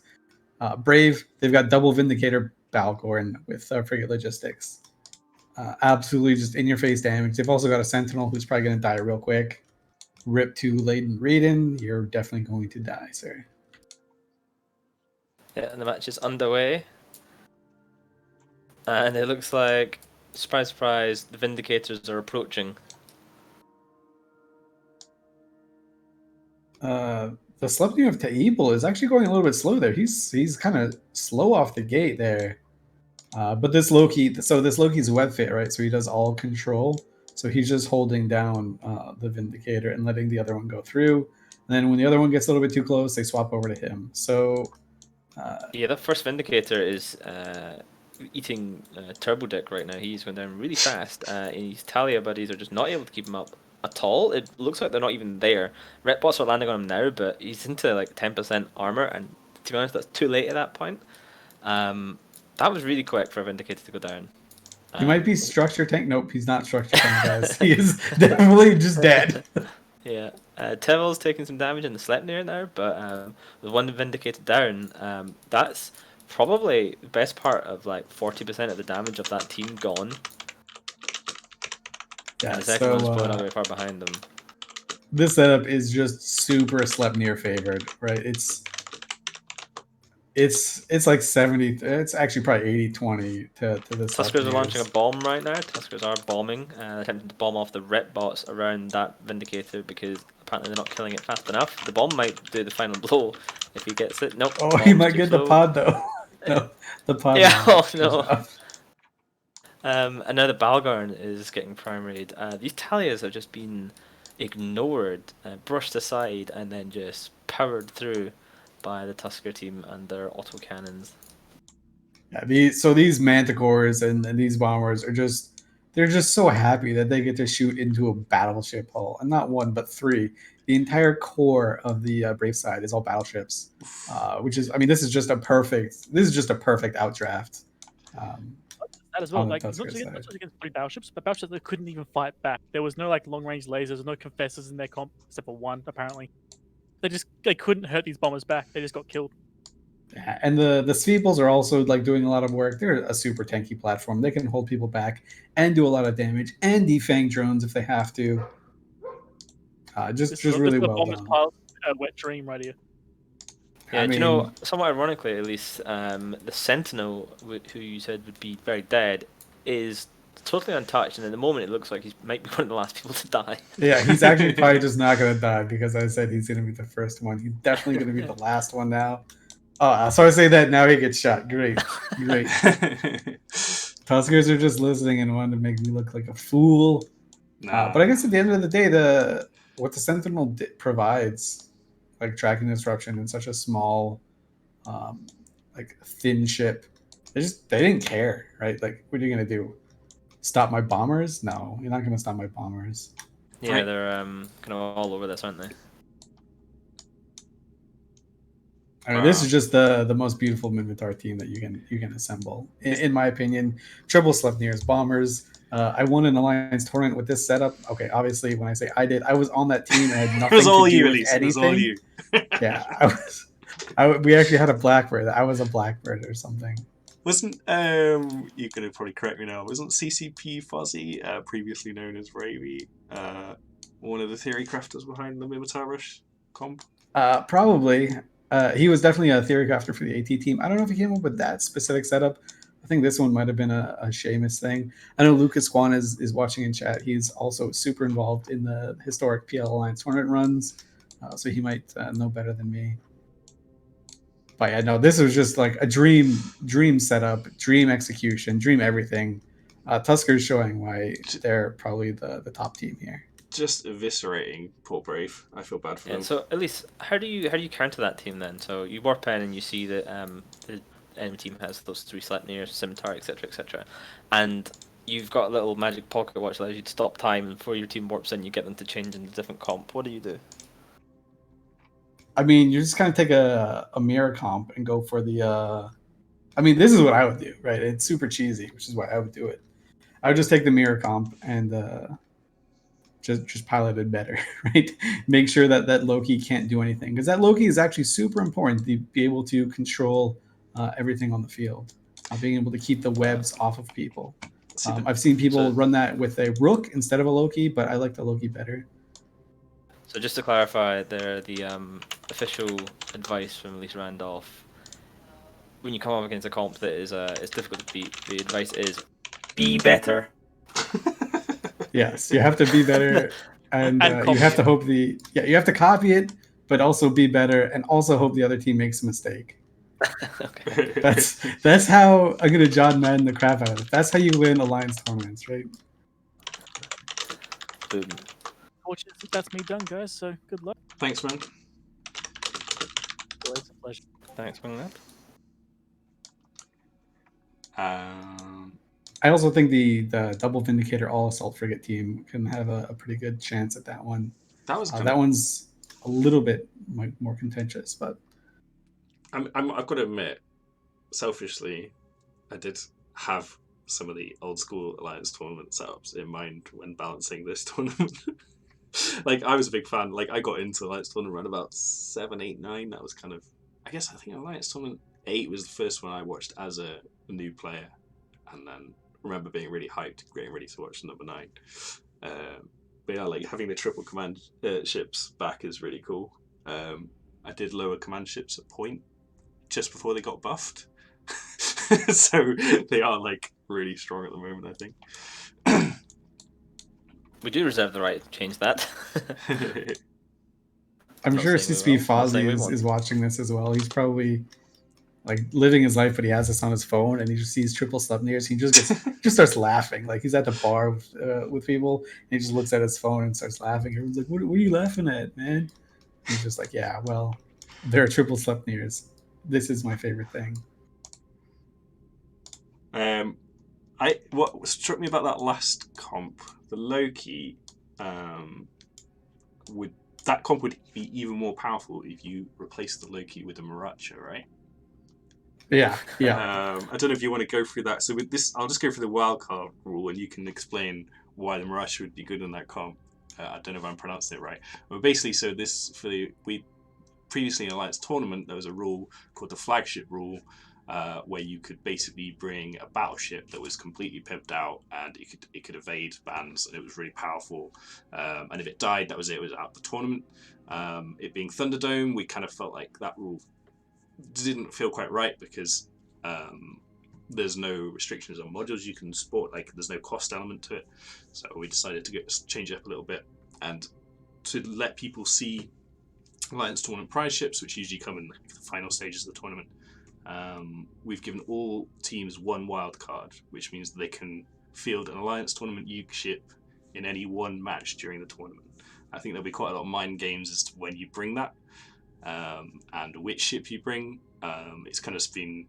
It's my guess that the logistics ships, the Rabisu and the Etana, will be the most popular picks because they're just super powerful. But that setup in particular, I think, Tuskers with a Maracha, an incredibly tanky webby ship, could be good. Yeah, so the Maracha is just like the best, most fun ship that you can fly in your life, right? So it's got just insane webs, insane agility. It's like super fast, and it also pumps out a lot of damage at range.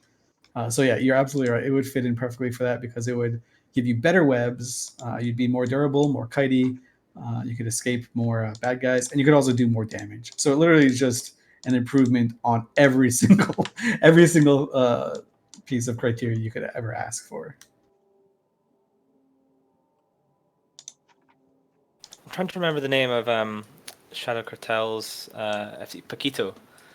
So he used to fly Maracha around Losec a lot. I remember one time roaming around Losec, and in a low sec gate, a jump freighter decloaked, and I was like, oh, I went to try and scram it, and then a Maracha decloaked and webbed the jump freighter off, and it was Bakito. And I was like, what the hell?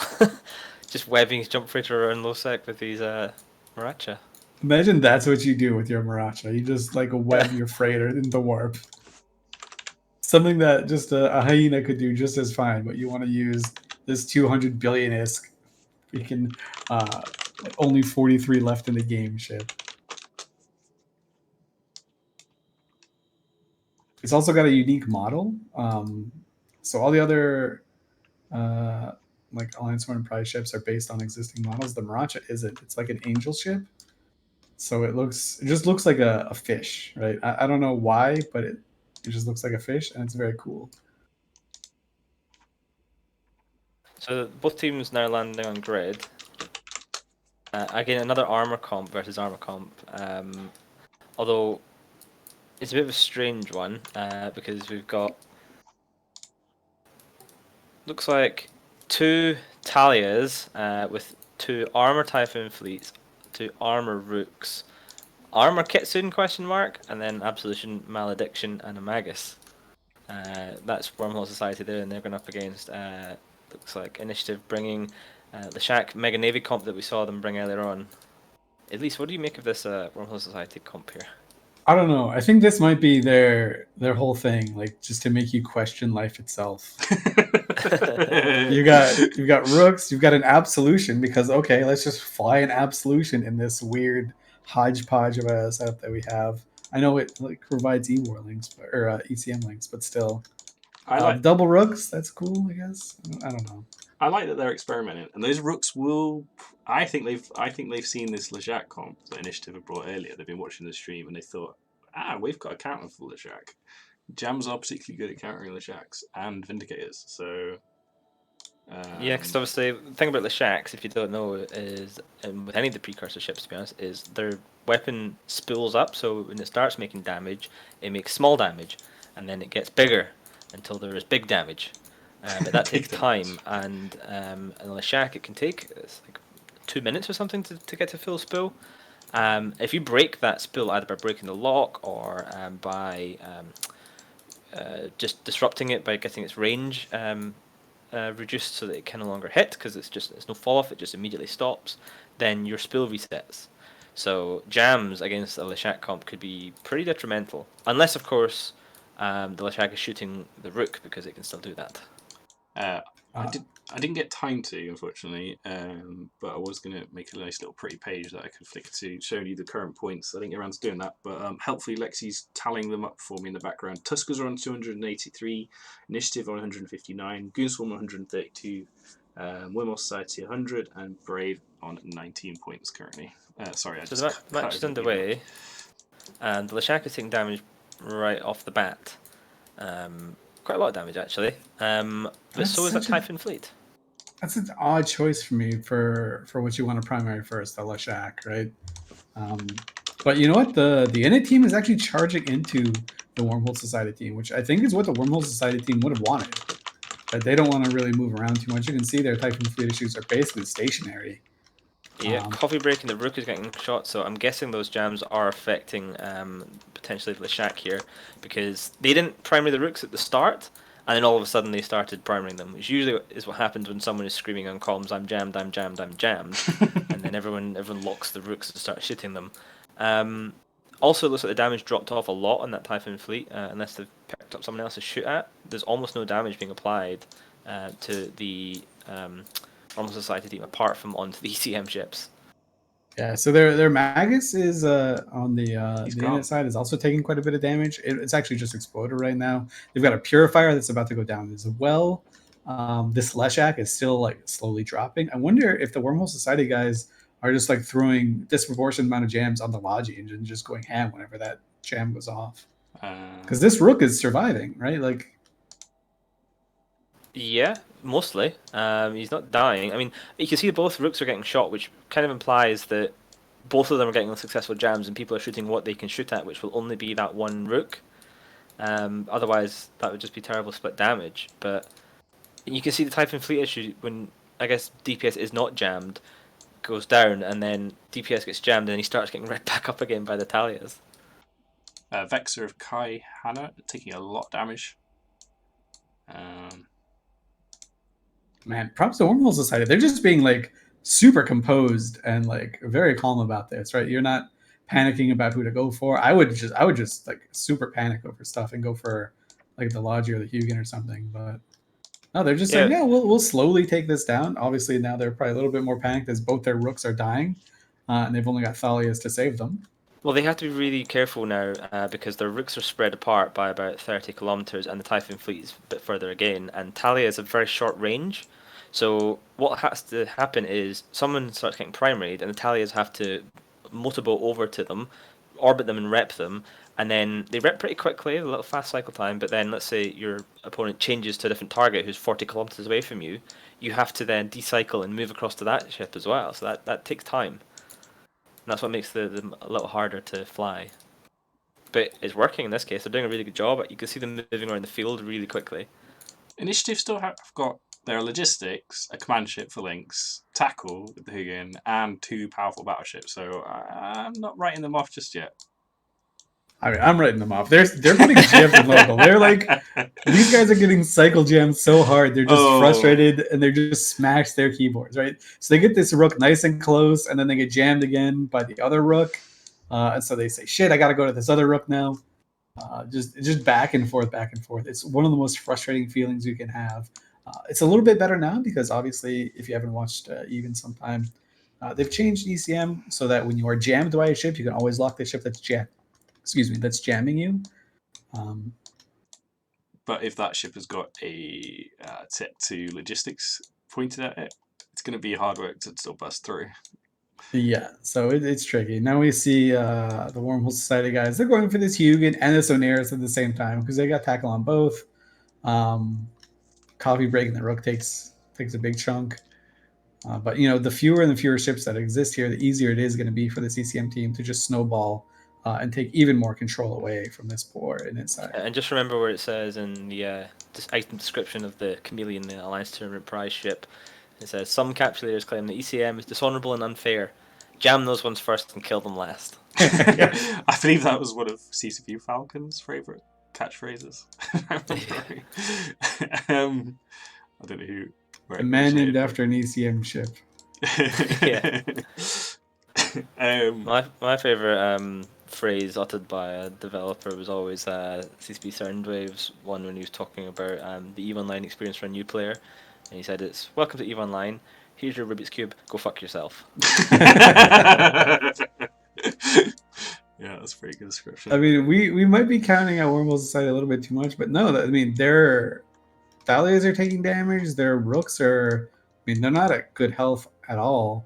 The Oneros of the initiative side is kind of tanking just fine, right? He's yeah, it looks like they're still holding right now. Wormhole Society are struggling to kind of break anything else now because the Oneros can have everybody locked up unless he gets jammed. In which case he's kind of a bit stuffed. But I don't know. What's the win condition here for initiative? I guess because they're holding, they break the rooks. They need to break those rooks, so they need some failed jams, and they need to get past these 2 Talias. I mean, if you get this Kitsune to fail a lock or something, like that's the risky part of taking the ECM team, right? The jams can break your way, but if they break against you twice, it's just RNG, right? If they can break against you twice, you might lose critical mass, and then you'll be boned. Yeah. Yeah, you also have to consider like rooks and Kitsune's obviously going to have a number of jams fit, so those players have to be communicating to each other who they've got jammed, because if you're sticking all your jams on 2 ships to make sure you jam them, and then someone else is also doing that and all those jams land, you're kind of wasting jam cycles. So you want to activate one, see if it hits, activate the next, if that hits, move on to the next target, and so on. And then if other people have spare jams, you call them out so that they can start spreading them around. But that's quite communication intensive, especially with 3 ECM ships on the field. I kind of forgot about this Absolution, and the Absolution just kind of sauntered up over to the Oneros on the initiative side and just killed him. Like, he just straight up shot him like through everything that they had going. So I think they might have been killing some rep bots that we didn't see, obviously, because we can't have everything locked. So I think some rep bots were dying, and then that initiative Logi just died. So now it's looking really, really good for Wormhole Society, right? You just have to keep a Navy Mega jammed with one of your 3 ECM ships, and then the rest you can tank. Yeah, it's not going to take long for them to clean this up now at this point. Yeah, the Dude, Shaq- Coffee Break just wants to make me look like an ass, right? He Yeah, is going to die what's now, and I'm happening? like, oh, it's super easy. You just have to jam one ship. As he's like dying now, 25% armor. But his boys look like they so what you do in this situation as a pilot is you hold some of your jams, and like when an oh shit moment like that happens, you immediately throw it on the target that's doing the damage and putting you into danger. So you have, it's called like a free floating jam. So you have some, at this point I imagine these guys all have a few free floating jams for when their friends get in danger. Yes, something else that's worth noting is when you're playing against an ECM comp and you lose some ships, it increases essentially the respective power of the jams that are landing on you, because they're less spread out, they're more focused. When you're down to 4 ships and you've got 3 ECM ships, you can be guaranteed there's like 3 or 4 modules being put onto each of these initiative ships right now. Yeah, and actually, it also looks like it wasn't the Absolution that Madmo did the Oneros. The Typhoon Fleet issues probably came off of Reload as well. So it's a combination. I just watched the episode just charge headfirst into him, so that brought me some joy. I've got This Leshak is going down, so I've got a feeling that there might be some burnt out launches on the. I was just thinking that as well. Because I feel like these ships aren't dying fast enough, given there's no Logi left on grid. And Yeah. they're actually, so that might actually cost them some points here, because if they 100-0 initiative, they leapfrog to 2nd place in our little mini round robin tournament, which would be really great for them. But if they can't get these battleships down, I don't think they're going to be able to pull. They are going to stay behind initiative, I think. I mean, they've got a minute left, and they can't kill a Navy Mega and a Hugo. Here's a question for you. See, if you burn out, if you're looking at the model of like the Typhoon Fleet issue, if they burned out launchers, do they still make the animation of the firing? Because it looks like they're all firing. At least on the first one I've looked at. I have no idea. I know the most weird arcane like mechanics of EVE Online. I forget the names of people I work with. I forgot my mom's phone number the other day. But that is one that I do not actually know. If you burn out the mods, do all the things keep firing? I imagine they do. I would imagine they don't, because I'm sure each one is tied to. Because if you unstack your guns and you turn them all on individually, they all generate firing animations individually, don't they? In which case they wouldn't. So you'd be able to tell by looking at a ship if it had burned out its guns by looking at how many are firing. But, I mean, something's got to be not working, because okay, they barely killed that Hugin. They killed that Hugin and time was called, so that Cuban might have lived just as time called too. We'll have to dial that back. So they didn't get 100-0. So Wormhole Society aren't going to leapfrog into 2nd, but that at least I don't think so. I think they might just about be close. If they could have killed that 2nd Mega Navy, then that would have probably been a much better solution for them. But they were really good there. They didn't lose anything, did they? It was well executed ECM armor control comp, for sure. Yeah, and I bet you the initiative are a little bit salty over that. I mean, maybe it's not solid. It just feels bad, right? To get controlled so hard. Yeah. I've been on the receiving end of that. It's not fun.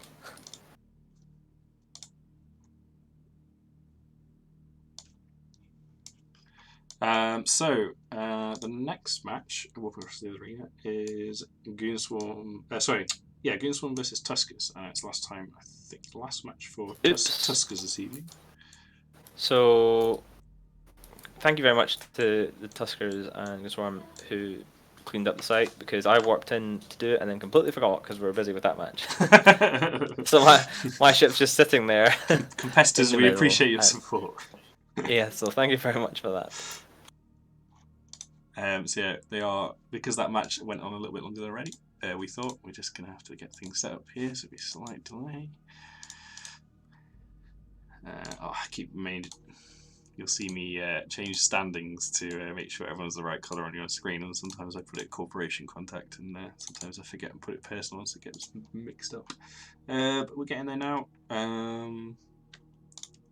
So last match tonight for the Tuskers, I believe, and I think they've won everything so far. they've looked super dominant, right? Like, Yeah. apart from the Navy Drake setup that they took, they've also been taking like really good teams. Not to say that the Navy Drakes are bad, it's just they're unconventional. I liked it. Yeah, maybe they're pushing themselves. They've used the Sleipnir a lot, but they've used it completely differently in almost every match too, right? So the previous match we saw the triple Sleipnir and the Minotaur rush, kind of like with the bombers, and they were fit with autocannons. The time before that, we saw them more kitey with the 720s. Looks like now we're going back to the 720s kind of kite style. They came into the beacon at 50. And it does look like they just want to take, with the ships that they have accompanying it, which is a Serb, Twin Orthrus, and a Kitsune, and some flycatchers. They just want to kite around and control people and just flaunt their individual skill as well. Yeah, I think we're good to go, Lexi. So we'll get to countdown shortly. I will say that the Goon team, who are taking also a new setup, they've got the triple Typhoon Fleet Issue core with some bombers and some maulers for tackle. Ren Taka in the Typhoon Fleet Issue is taking the IGC victory skin, so he gets extra points for that. We'll make sure to add that to his total. So Tusker's scattering away as a lot of damage just immediately cracked onto that Aneros there of Goonswarm. That is artillery alpha there. Took him right through his shield. He's into half armor already. He's not boosted at all yet. Is he there? Hello? He is moving, and he's just getting volleyed really, really hard for all these light missiles, I think. He's not repped at all. There's not single... There he goes. Now he's repping. But he's bleeding hull. So I don't know what those were happened rep there. bots that were hitting him. Has he not got any form of local rep? He's just been He's gone. deleted. He's gone. He's deleted. Wow. Wow. Maybe the links didn't go... Oh, wait, there's no links. I think I he's don't know what happened there. down, like the heavy rep bots do it, and then just got tracked. And just Yeah. popped. That's I didn't see him rep at all, so I'm guessing he didn't have any local rep there. Just was pure resist and buffer, and the rep bots were supposed to keep him alive, but that doesn't work. Yeah, Oh, so another Tuskers. So Mira is actually kind of flirting with the edge of the arena a little bit again, and also taking quite a bit of damage here. Yeah, I mean those Typhoon fleets are quick, and they are chasing them down. So they quite probably will be able to finish off Mira. Maybe it depends if this. I don't know. I think Goons are just slipping shedding away. support though. There's no tackle left on him, and he is pulling away. So I think he's probably going to be safe. One thing I've noticed is was I right that there was no links on the Goonswarm team at all, and that could explain. You were right. There were no links that I saw. No elite destroyer Rex, so they're too good for links. Yeah, I mean links are super useful in this kind of scenario. Like had that Aneros had an armor resist and an armor amount bonus, and he started his rapid sooner, he could have quite well survived those rapid light missile volleys, and then that would have bought him a lot of time. But yeah, it's just too squishy in this configuration, I guess. Yeah. I mean, that Mauler went down. That Mauler is a beefy boy, and he went down pretty quick. Yeah. It looks like this is going to be a clean sweep here for Tuskers over Goons. Goons just decimated in this one, really, by the alpha strike of the Tuskers. So one of the things that we don't really get to see too much, and that is the fits of the actual ships. A lot of times they don't play a huge role, but for the more seasoned teams and for the more for newer teams, the disparity can be quite massive, right? So a typical Oneros in this setting isn't just slap a 1600 plate on it and hope for the best. It's got an active tank. Sometimes it's even dual repped. It's got dual props sometimes. A lot of ways to mitigate the damage between the speed and a local rep. But that was not the case here at all. It was just slap a plate on it and hope it works. So, at least talking about that specifically, then, why do you see people use Aneros much more than the Guardian, for example? So the Guardian's a beefy boy, but it's also slow, and it kind of lacks mid slots as well. So it's very susceptible. It can be very susceptible to nuding. The Aneros is way faster, right? So you can fit an 800 plate and a local rep, or you can even fit 2 local reps. You can also dual prop it if you really want to, if you want to be a crazy man, and fit an AB and a mic warp drive to be able to survive a little bit more. So it's kind of the similar reason why you see the Scimitar over the Basilisk, right? Because the Basilisk is very similar to the Guardian in that it can tank more on paper and it's beefier, but it gives up maneuverability. And in this format, it's all about, can your logistic ship survive? Or rather, the longer your logistic ship can survive, the better shot you have at winning the match. General is in half armor. Oh no, he's still boosting.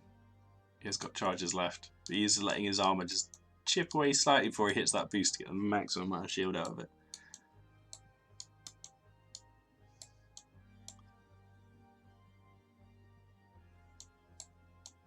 Yeah, and you can see like these pilots, they don't freak out. They just know that the armor is there to be used, right?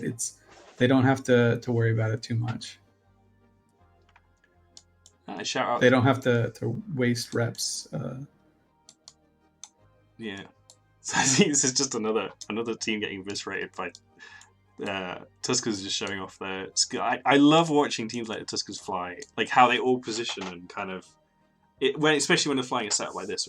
Arm control is slightly different. It's kind of you still get to see great piloting, but it's even kind of their individual piloting skill is kind of really demonstrated well when they fly something like Sleipnir Orthrus, because you can see them all spamming double click in space like crazy and weaving their way. I mean, this setup is predicated on like kiting out and dealing damage. Look how the Tuskers team is just positioned across the battlefield, even right now. None of the ships are next to each other, really. They're all in range of the target that they want to shoot, but they're all as far away from each other as they can be. Yeah. It's like when you put drones on like a paw shield, how they all spread out. Yeah. Actually, these guys are like just robots the way they fly. It's insane. That's a pretty good analogy. Yeah, I like that. To all the new people watching, Paz is a player in Starbase.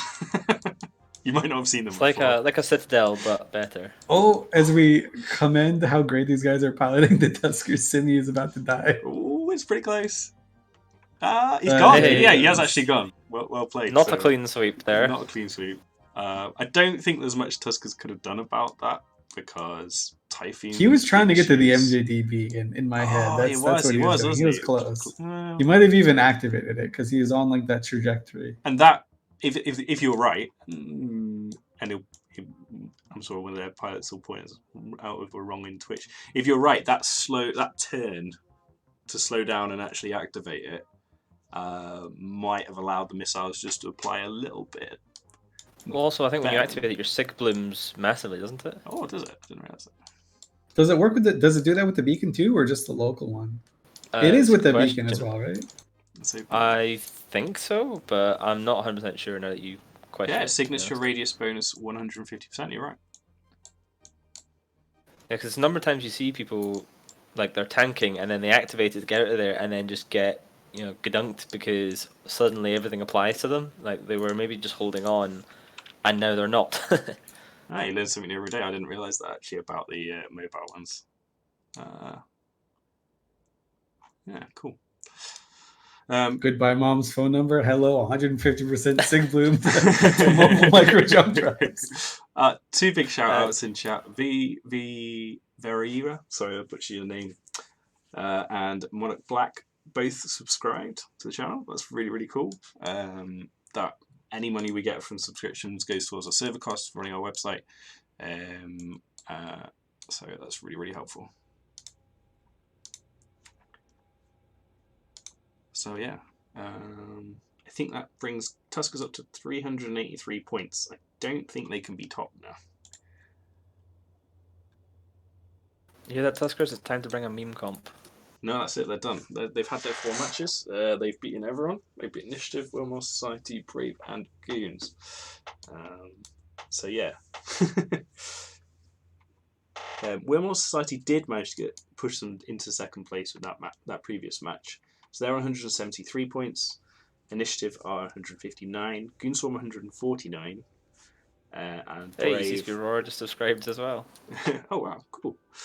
and Brave are at the bottom there. Unfortunately, on 19 points. So Wormhole Society versus Brave.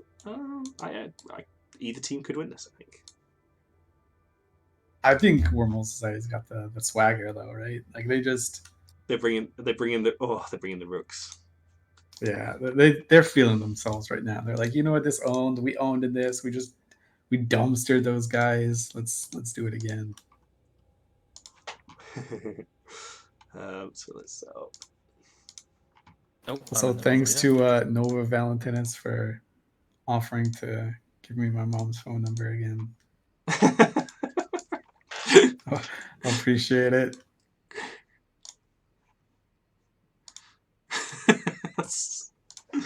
Is this the tournament where you give AT ships? Technically, they bring their own AT ships, but we allow them.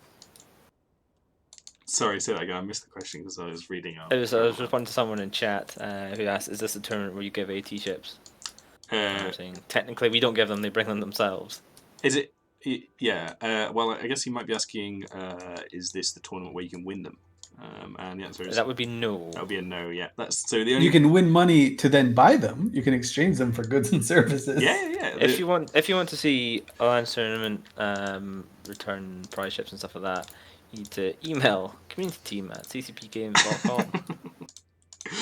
Yeah, so the prize ships that have been released into the game, the limited edition ships, so they come from the official Alliance tournament, which CCP's run in the past and is currently on hiatus. So this is a player-run event. This is the Alliance Open, which is obviously heavily modelled on the Alliance tournament, and we're a community group called Event C, so we're all player-run, and we're basically putting on this tournament, I guess, as an experiment to see if this sort of thing works on Thunderdome. And yeah, just keep the tournament scene running really. Hey, we have a hype train. Thanks, Monarch Black. Gifted a sub to Manic. Awesome. Who's watching in the background? So we have. I think the teams are nearly ready. I'm just like, we've got Scorpion Navy issue on grid. Oh, we've got Brave's pulling out all the stops, right? They've got twin Scorpion Navy issues, a Drake Navy issue, and an Osprey Navy issue. They were role playing the Kaldari real hard on this one. Actually, the Scorpion Navy issue is one of like the low key super good ships in my opinion. Not only in the Alliance tournament, just like in general. It's got a tanky bonus, which I think is often overlooked. It's the strongest bonus you can have on a ship now. And I think pretty good mids. What's kind of important about this comp versus the last time Wormhole Society came up against something is the damage coming from the Brave team is a lot more spread out. It's going to be a lot harder to jam off. Where would you focus your jams then?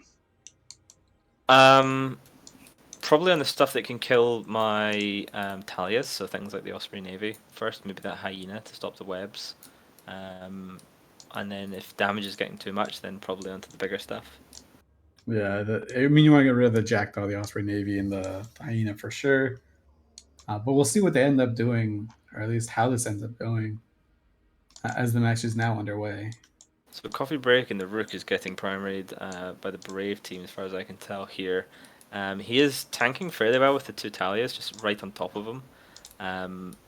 Again, the fact that they're going for the Rook first either says that they recognise the threat, or they're jammed and they're having to shoot it, because I don't see much pressure.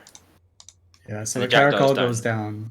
Yeah, Jackdaw's down, Caracol's down on the Brave side. So that's damage that can apply really well to these Thalias. And it looks like Wormhole Society is now going for that Osprey Navy issue. So the prime targets that Ithaca called out is like the main damage dealers. It's something that Wormhole Society also like recognized. Yeah, and unless it's someone that I've not got locked, I don't see very much pressure. The Kitsune is taking a bit of damage on Wormhole Society. They can really afford to lose that with the two Rooks. But I mean, right now, if that Kitsune goes down, you're trading a Caracal and was it another Caracal? I've lost what's gone down for one Kitsune, which is probably a fair trade. Yeah, definitely. And it isn't that Kitsune's just fine right now. He has full armor, so He was catching reps, and this is starting to snowball really hard in Wormhole Society's favour. Yeah, so Wormhole Society, when they came out, that first match they played in, I think they got rolled pretty hard, but it was just a bad matchup. And then that was with the Golem, and then now this Rook comp they brought the last 2 times has been quite successful so far for them. I don't want to jinx them by saying that too soon, but it looks like this could be a clean sweep here if you know RNG continues to play on their side.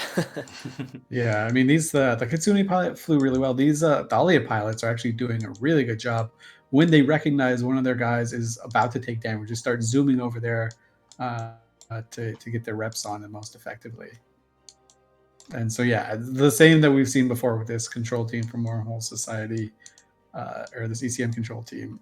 It just starts to snowball out of control for you as soon as you start losing ships. Yeah, the damage might not be great, but it's just the amount of control and the fact that you can keep your 2 Typhoon fleets alive for so long by just reducing the incoming damage enough that those 2 Italians can handle it is key.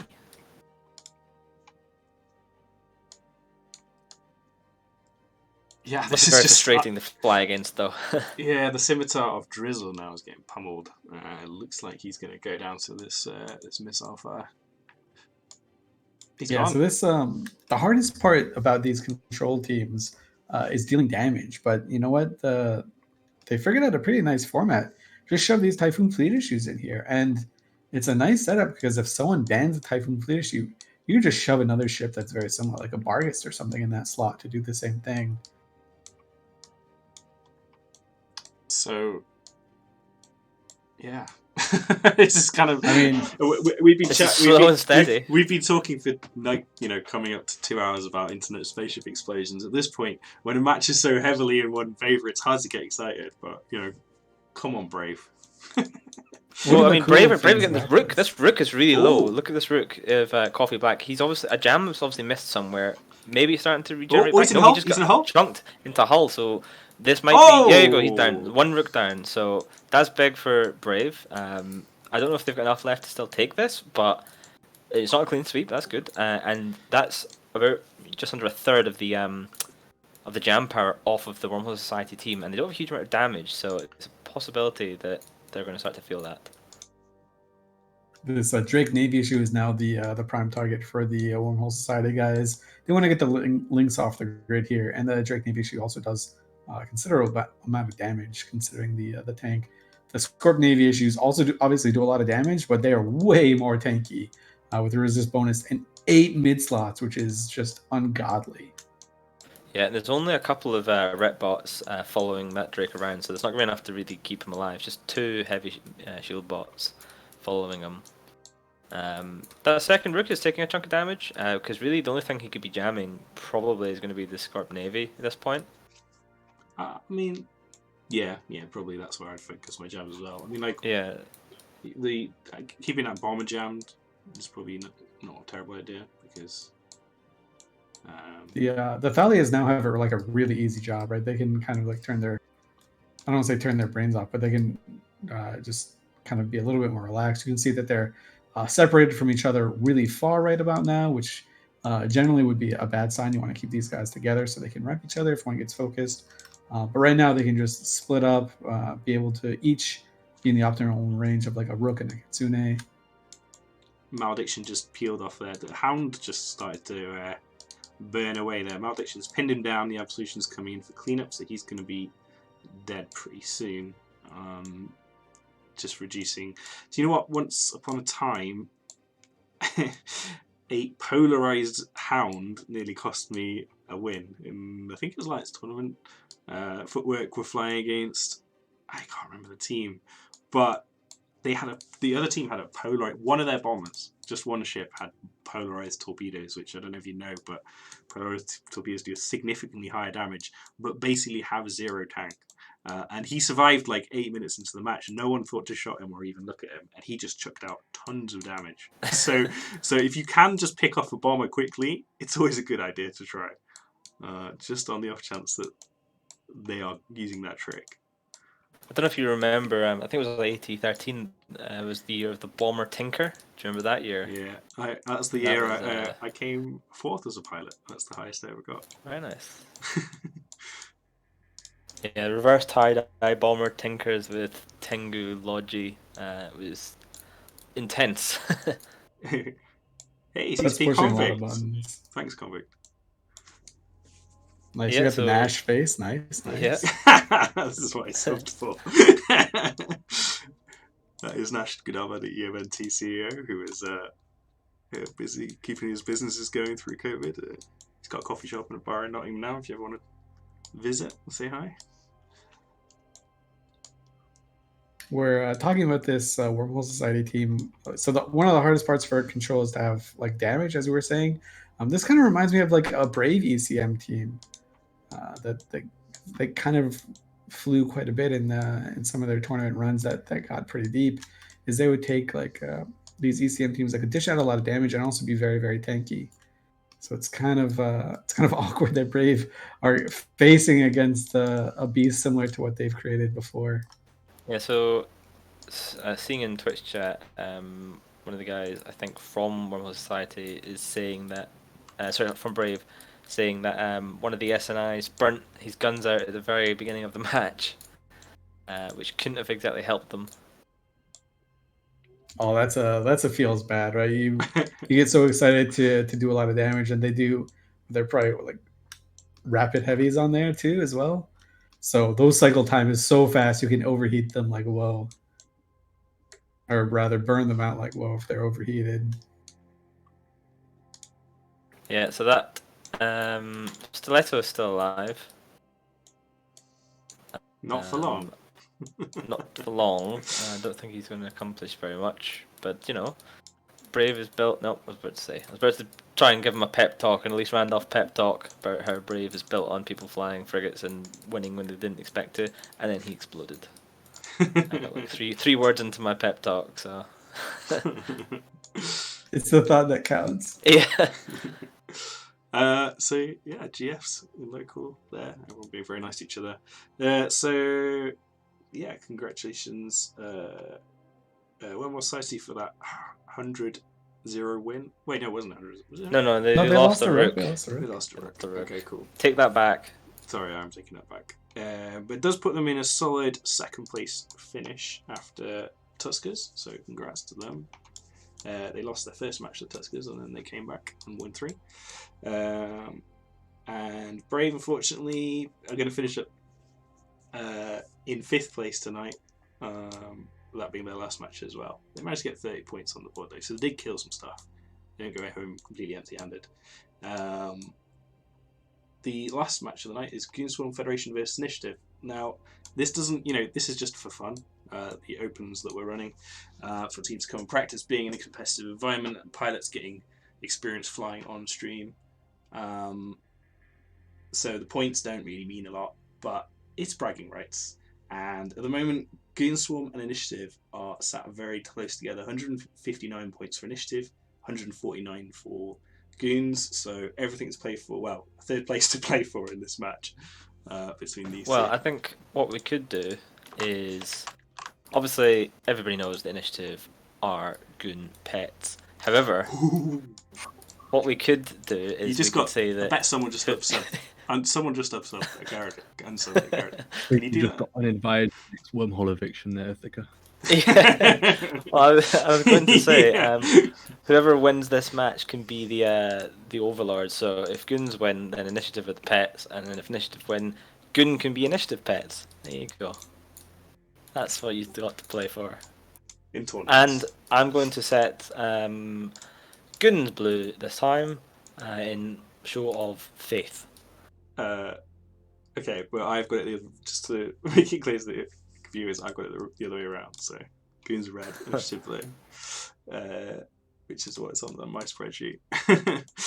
Looks like we've got Armour versus Goonswarm going for the same setup, and I think Initiative have brought this setup out as well. Initiative have swapped, unless I'm wrong here, they've swapped Logi pilots. Rivergeist was not the Logi pilot in the last match. It was Ricky Brigg.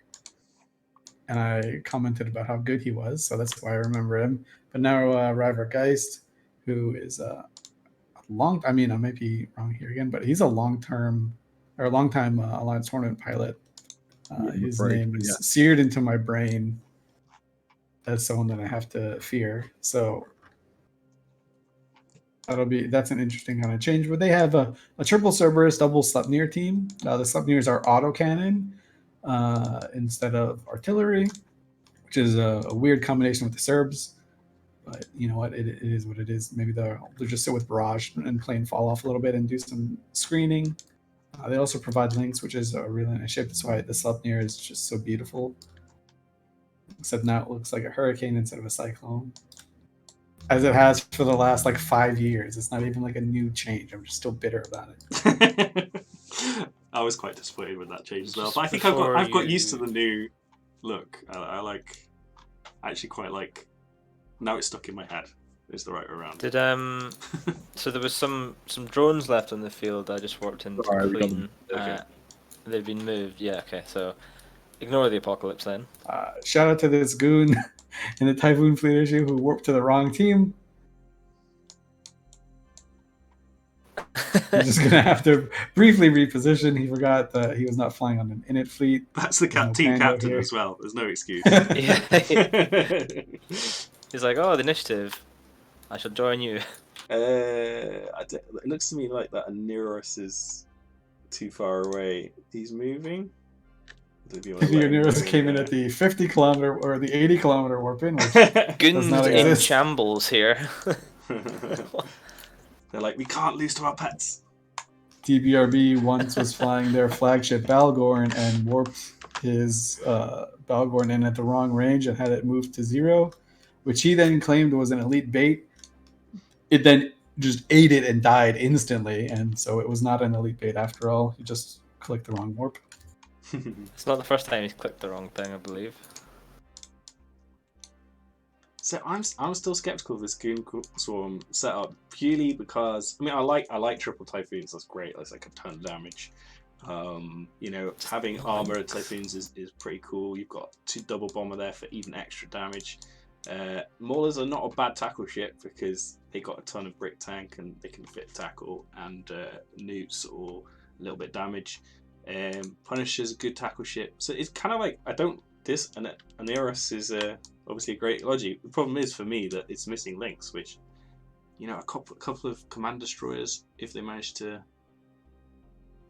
Yeah, it's not an oversight anymore, right? It's intentional. Like we thought maybe last man they just screwed up a little bit and just kind of put the wrong ships on there. But no, it's absolutely intentional. You could downgrade those 3 cruisers and get in a command ship, a command destroyer, and then some frigates at bare minimum. Mm-hmm. So they've sat there and had the discussion and then come out with the conclusion that links are not needed. So maybe it's like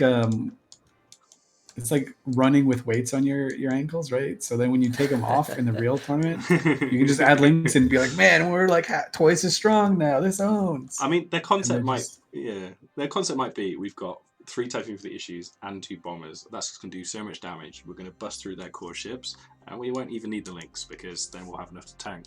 Now that I'd say, that is a strategy. I can't remember which year it was that was used, but I think it would have 4 bombers and a T1 logi for points. Yeah, because last time the Aneros was deleted within about 20 seconds. That was the problem. Yeah. Both teams just approaching each other. You can see this is a nullsec versus nullsec here. Approach F1. His Typhoon Fleet is getting primaried.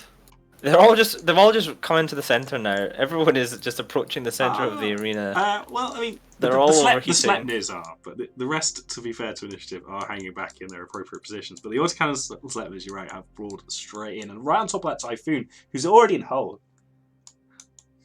Yeah, and to be honest, he's going down slow enough that if Lynx had been here, then perhaps that Aneros would be able to hold him right now. Because he's not going down as fast as the Aneros went down last time. But there you go, He's one gone. Typhoon Fleet down. So while you guys are watching what's actually going on, I'm just watching on the side Melinda and the Sleipnir was just trying to charge straight onto Mikko Copenhagen's Oneros, and he ended up getting caught by a Mauler, which is the ultimate shame move for your Sleipnir to get caught by. It's just to tackle Mauler running to Dirk. Yeah, So he Captain tried so versus hard to captain. sneak through. is that captain tackling captain? Is that? That was It looks like a Sleipnir is about to go down on the initiative side here. Unless River Guys can keep him alive long enough to kill that second Typhon Fleet issue and remove some damage. But it looks like it's going to be touch and go. The He's nearest also of like Cope- white knuckling really hard. His speed 0. Okay, no, he's moving again now. He's moving again. pretty Yeah, held down Cope with the Mauler. is just keeping that Typhon Fleet barely alive. They really need to kill that Sleipnir before that Typhon Fleet goes down, but I don't think it's going to happen right now. Like, he's repped up almost full shield now. And there we go, that Typhon Fleet is now down. Let's go. Man, I don't know if I have ever said this before, but huge shout out to the Goon Tackle Wing. They managed to pin 2 Sleipnirs down. Yeah, it's just unfortunate they couldn't really do anything about it, like, once they'd done that, but they got close. They did. River Geist is taking a huge amount of damage, but so is Rentaka's Typhoon Fleet issue. That's not a. I mean, it's an okay trade, right? It's not going to even happen though. That the Typhoon Fleet issue is going to go down. River Geist Scimitar is still up there, just barely. Okay, this is a very Goon Fleet left now. You got a couple of Maulers, and a couple of Punishers, just kind of trying to kill a Scimitar. I don't think they're going to be able to either, because these bombers look. Well, that second bomber looks like it could go down. Then I guess they got a Thorax. Thorax can do a decent amount of damage. Yeah, I mean, I don't know if that Scimitar is repping on cap or something, but because he's repping lower and slower, but he is pulling it back.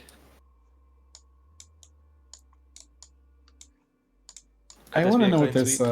what Thorax is doing. He's just living his best life.